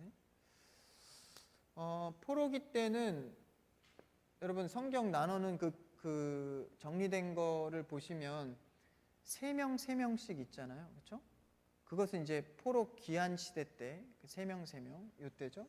그 바로 전이 포로기죠. 아까 누구 말했었죠? 2명? 에스겔하고 다니엘이죠. 이게 이제 포로기 때 나오는 사람들입니다. 포로기 때도 1차, 2차, 3차 포로로 잡혀옵니다. 바벨론이죠. 그러면 이 바벨론에게 잡혀오는데 너무나도 치욕스럽게 이제 잡혀옵니다. 처음에 이제 다니엘도 잡혀오고 하는데 이 어느 정도였냐면 3차 때는요. 이 성전 하면은 이스라엘에게는 목숨보다 중요하죠. 성전 기구들은요. 정말 목숨과도 같이 소중히 여겼던 물건들입니다. 여러분 그래서 교회 안에서요. 여기에 있으면은 이 물잔도 굉장히 힘을 갖는 거예요.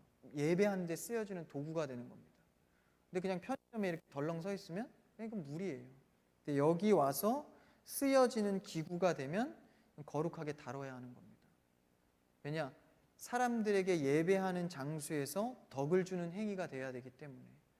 예를 들어서 이런 것들이 잘못됨으로 인해서 하나님의 영광이 가린다거나 한 사람이 시험이 든다면 그건 굉장히 어려운 일이 되겠죠. 근데 그 중요한 성전의 성기구들을 바벨론이 알면서도 어떻게 합니까? 거기다 술을 따라 마셔요. 성전 기구로. 이건 어마어마한 치욕입니다. 그런데요. 바벨론이 그렇게 포로로 잡혀올 때 그런 성전 기구의 치욕을 누가 허용한 거예요? 하나님께서 이 치욕을 허용하신 겁니다. 왜요? 이스라엘 백성들을 굉장히 사랑하시기 때문에. 왜? 나중에 예수 그리스도가 죽으시는 것에 대한 명분이 됩니다. 너희들 그렇게 해서도 안 됐지. 그렇게 치욕스러운 것 겪었지. 이것이 이유가 되는 거예요. 너희들 안 되는 것이 증명되는 거예요. 그러니까 하나님이 사랑하시는 계획 속에 자신이 치욕스럽지만 허용하시는 겁니다. 그래서 그 치욕을 넘어서 이제 1차, 2차, 3차 이렇게 포로로 잡혀오게 됩니다. 아까 우리가 선지자들은 이제 다 이렇게 좀 정리를 했으니까 넘어와서 예레미야 때도 사실 이때까지도 예레미야가 있는데 예레미야는 눈물의 선지자죠. 예레미야 선지자는 참 불쌍합니다. 이제 말기 때까지 계속해서 선지자 활동을 하는데 이 예레미야가 사람들이 성전에 올라오는 걸 보고 이제 성전 예배드리러 가는 걸 보고 다 멈추라 그래요. 다 멈추라 그러고 이제 설교를 합니다. 여기는 하나님이 안 계신다. 성전에. 지금 너희들의 그 우상의 모습과 가식적인 모습은 그렇게 성전에 들어와서 예배해봐야 하나님 안 계신다. 그렇게 어마어마한 얘기를 해요. 그러니까 이 사람들이 그러니까 목숨보다 소중한 성전에 올라가는 사람들한테 여기 하나님 없다 그러니까 얼마나 화가 나요. 그래서 예레미야를 죽이려고 합니다. 설교 한 번 했다가 평생을 도망 다녀요. 한 번 잘못했다가. 그러니까 이게 영적으로 보면 얼마나 이 선지자의 삶이 힘듭니까? 그렇죠? 선지자의 삶은요 예수 그리스도와 같습니다. 이 복음을 위해서 하나님의 말씀을 위해서 다 순종해내는 거죠. 그래서 이제 포로기 때 이제 포로기죠. 포로기 때 다니엘은 잘 아시죠? 이때 다니엘이 잡혀와서 그래도 왕한테 인정을 받아서 이제 살아가죠. 근데 굉장히 나라도 한번 바뀌고 7번의 왕도 바뀝니다. 그것을 다 견뎌내요. 포로로 잡혀온 다니엘이 포로임에도 불구하고 이 왕을 다 견뎌낸다는 거예요. 그거는 비위를 잘 맞춘 것이 아니라 10대 때부터, 여기 10대 계신가? 10대 없죠. 나이가 10대 때부터 결정을 한 게 있어요. 나는 왕이 주는 음식은 안 먹는다. 그리고 율법에 위배된 음식은 안 먹는다. 이걸 결정을 한 거예요. 그래서 그걸 지킵니다. 지조 있게. 이거는 절대 변하지 않아요. 그러니까 여러분, 우리가 신앙생활 하면서 지조 있게 지켜야 하는 몇 가지 조항들은 고집스럽게 지켜야 합니다. 주일 성수 이런 거 있죠. 내가 기도하는 시간.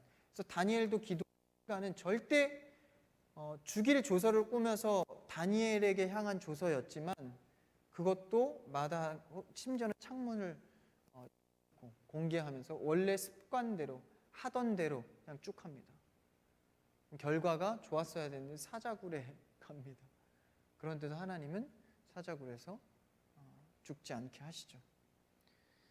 그래서 이 다니엘 뜻을 세워서 결정한 것, 이게 10대 때, 여러분 10대 때 뭐 하셨어요? 10대 때 이미 신앙의 정조를 지키기 위해서 항목을 만든 거예요. 대단하죠, 여러분. 다니엘이 보통 사람이 아닙니다. 여러분 뜻을 정하십시오. 여러분의 뜻을.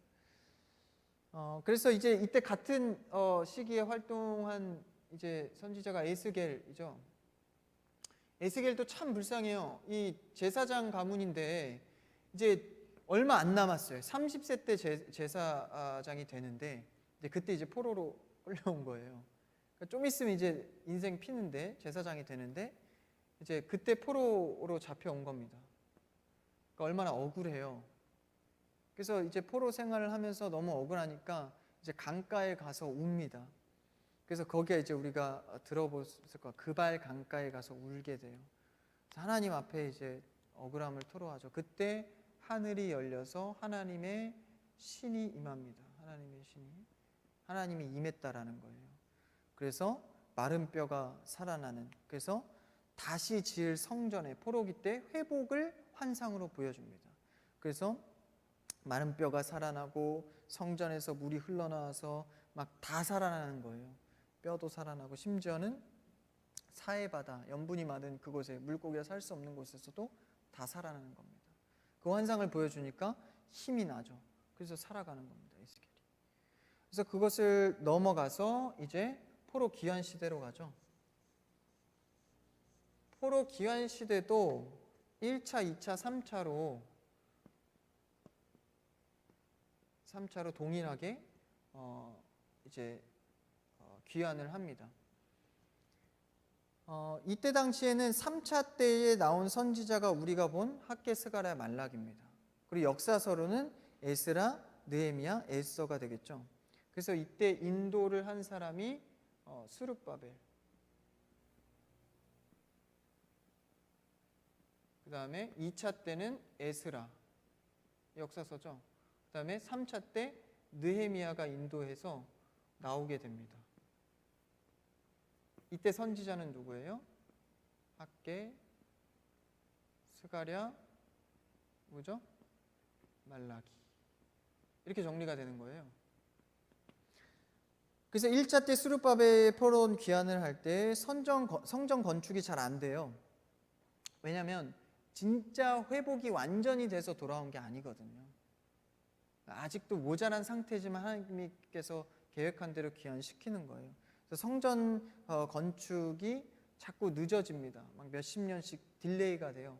그때 이제 나오는 선지자 학개와 스가랴예요. 그래서 완전 쪼죠. 야, 너희가 완전 주머니에 구멍 났다, 되지도 않는다, 막 엄청나게 강력하게 합니다. 보면 교회 안에서도 막 강행군을 막 훈련할 때 있죠. 그래서 그런 것도 간혹 필요하기도 합니다. 막 강행군으로 하는 거예요. 여러분 지금이 그렇습니까? 졸음을 깨시고. 그래서 막 이렇게 쪼니까 4년 만에 성전이 완성돼요. 역시 좀 쪄줘야 됩니다. 안 되면. 그렇죠? 그래서 학개, 스가랴가 이렇게 압박해서 4년 만에 성전이 건축됩니다.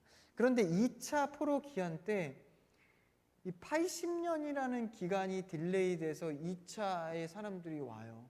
근데 1차 왔으면 빨리빨리 진행해서 에스라가 하면 되는데 왜 이렇게 100년 동안의 시간이 걸렸나? 이게 의아한 거예요.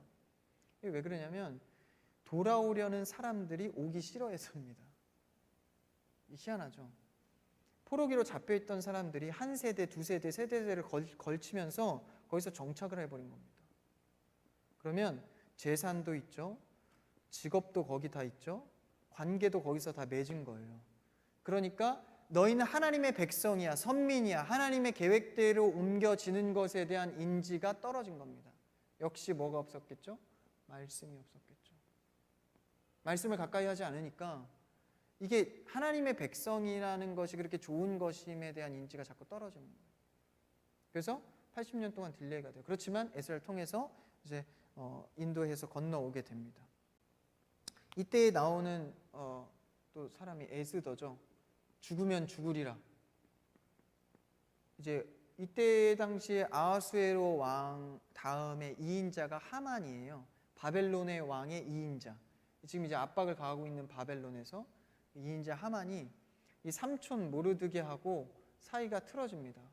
그러니까 여기는 이제 이스라엘 백성이니까 모르드게하고 사이가 멀어지니까 이제 모르드게 이제 민족들이 이스라엘을 다 죽이려고 해요. 그때 이제 에스더가 금식하고 왕한테 가죠. 죽으면 죽으리라. 그때 이제 그렇게 나서서 이제 이스라엘 백성을 다 살리고 오히려 모르드게가 죽어야 되는데 그 자리에 하만이 2인자가 죽임을 당합니다. 그래서 에스더가 구하죠. 이 기원이 뭐예요? 불임절입니다. 목사님이 설교하실 때 지금 에스더 나가면서 하셨던 것 같은데. 그래서 이때 이제 3차로 넘어와서 느헤미야가 3차 마지막 이제 건너와서 여기서 이제 나라의 인정을 받아서 이제 그 이스라엘 가서 성전 재건을 하죠. 성벽도 건축하고 성전뿐만 아니라 성벽까지. 그래서 완전하게 성전을 재건하게 됩니다. 심지어는 50일, 52일 정도만의 시간 만에 빠르게 완성을 하죠. 그래서 에스라와 함께 느헤미야가 부흥회를 열어요. 다 완성되고 이때 모세가 부탁한 말씀 읽어야 되는 1000년 동안 읽지 않은 이 부흥회 때 이제 읽는 겁니다. 말씀을. 그래서 2번 읽는 거예요. 성전 재건되고 그래서 이 부흥회를 갖고 율법서를 읽고 이제 마치게 됩니다. 말라기가 이제 마지막 선지자죠. 이제 신약을 준비하는 마지막 선지자로서 이제 성전 재건 후에 그러니까 말라기는 내용은 뭐냐면 이제 성전 재건이 다 됐잖아요. 이제 그럼 이제 우리가 도래해야 돼. 우리가 기다린 그분 모든 것을 이제 다 처리해. 근데 안 오는 거예요. 성전이 재건됐는데. 그러니까 사람이 이제 뭐가 됩니까? 침체가 옵니다. 모든 것이 일사천리일 줄 알았는데 그 침체를 다시 한번 끌어올리는 게 말라기입니다. 이 선지자가. 그래서 그 다음에 뭐가 옵니까? 바로 침묵기가 오는 거죠. 마지막 이 침묵기가 400년 동안 옵니다. 그래서 세례 요한을 준비하죠. 다 끝났죠? 이 세례 요한이 준비되는 과정 속에서 그럼 하나님께서 우리 입장에서는 이제 침묵기인데 하나님께서 그러면은 그냥 아무것도 안 하시고 멈춰 있던 기간인가? 여러분 그렇지 않습니다. 이제 신약을 준비하면서 400년 동안 우리 입장에서 하나님께서 말씀하시지 않았지만 역사적으로 보면 준비된 게 있어요. 바로 2가지입니다. 침묵기에서도 있었어요. 하나는 언어입니다. 언어를 준비하세요. 이제 대제국 뭐죠? 헬라 제국. 이 침묵기 때 이 헬라어가 세계의 공통어예요.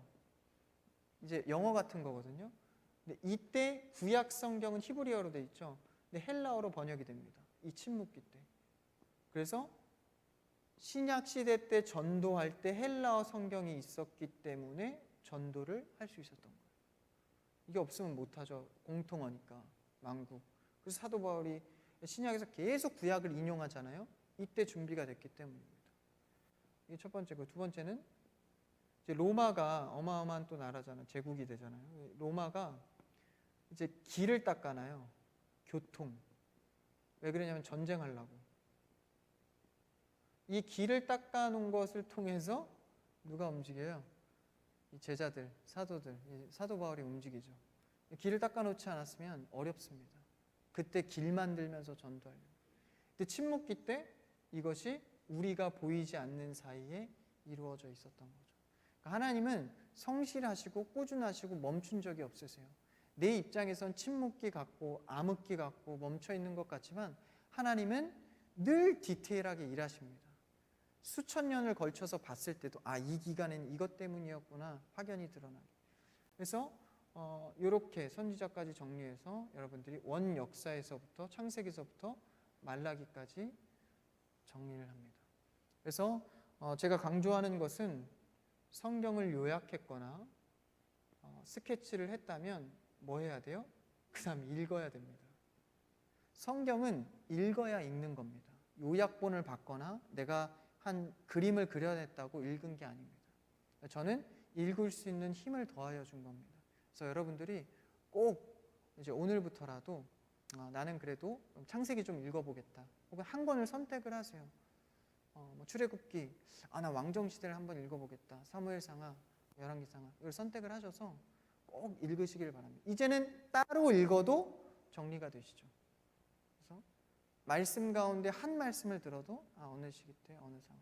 그래서 이런 거를 여러분들이 이제 정리를 이거 사실은 이거 다시 안 하면 또 까먹어요. 이게 또 까먹거든요. 그래서 여러분들이 말씀을 가까이 해야만이 이것이 계속해서 그려지고 훈련이 됩니다. 그래서 여러분들이 말씀 들을 때 얼마나 많이 졸려요, 예배 시간에. 그렇죠? 졸리지 않을 수 있는 방법은 토요일 날 잠을 많이 자고 두 번째는 요거를 정리할 수 있으면 그닥 졸리지 않습니다. 모르니까 졸리거든요. 자꾸 뭔 소리인지 잘 모르겠고 저 사람은 누군지도 모르겠고 무슨 선지자라는데 그게 뭔지도 모르겠고 왕이 남유다가 어쨌다는데 뭔지도 모르겠고 이러면 졸리죠. 저도 졸려요. 그러면 이때 그러면 저는 이제 크게 풀었지만 이 사이에서 에스겔에서 그 조그만한 말씀에서 신학적 엄청난 깊이 있는 내용이 들어오게 되는 거죠. 그래서 여러분들이 말씀을 통하여서 날마다 큰 은혜를 누리시기를 축복합니다. 그래서 이 전체 구약은 결국은 예수 그리스도를 향해서 내가 너희를 이만큼 사랑해. 너희를 사랑해. 이걸 보여주신 거죠. 사사 보내고 선지자 보내셔서. 그래서 우리가 그 사랑을 날마다 구약 성경을 통해서 깨닫고 확장되어지는 여러분의 삶이 되기를 축복합니다. 기도하겠습니다. 사랑해 주님 감사합니다. 우리에게 보여주신 사랑책을 우리가 가까이 하기를 원합니다. 율법을 게을리하고 등한히 여겨서 나락에 빠지고 우상을 섬겼던 이스라엘의 모습을 봅니다. 주님, 우리의 모습이 그러하지 않은지, 성경을 구석에 놓고 예배 때에만 꺼내보는 것은 아닌지, 우리는 이제 말씀을 가까이 하여서 한 말씀 한 말씀 귀하게 마음밭에 새겨서 우리의 삶에 적용되고 예배 시간에 정말 큰 힘이 되는 말씀이 되게 하여 주시옵소서. 주신 말씀을 기억하며 예수님의 이름으로 기도합니다. 아멘. 고생했습니다. 우리 박수로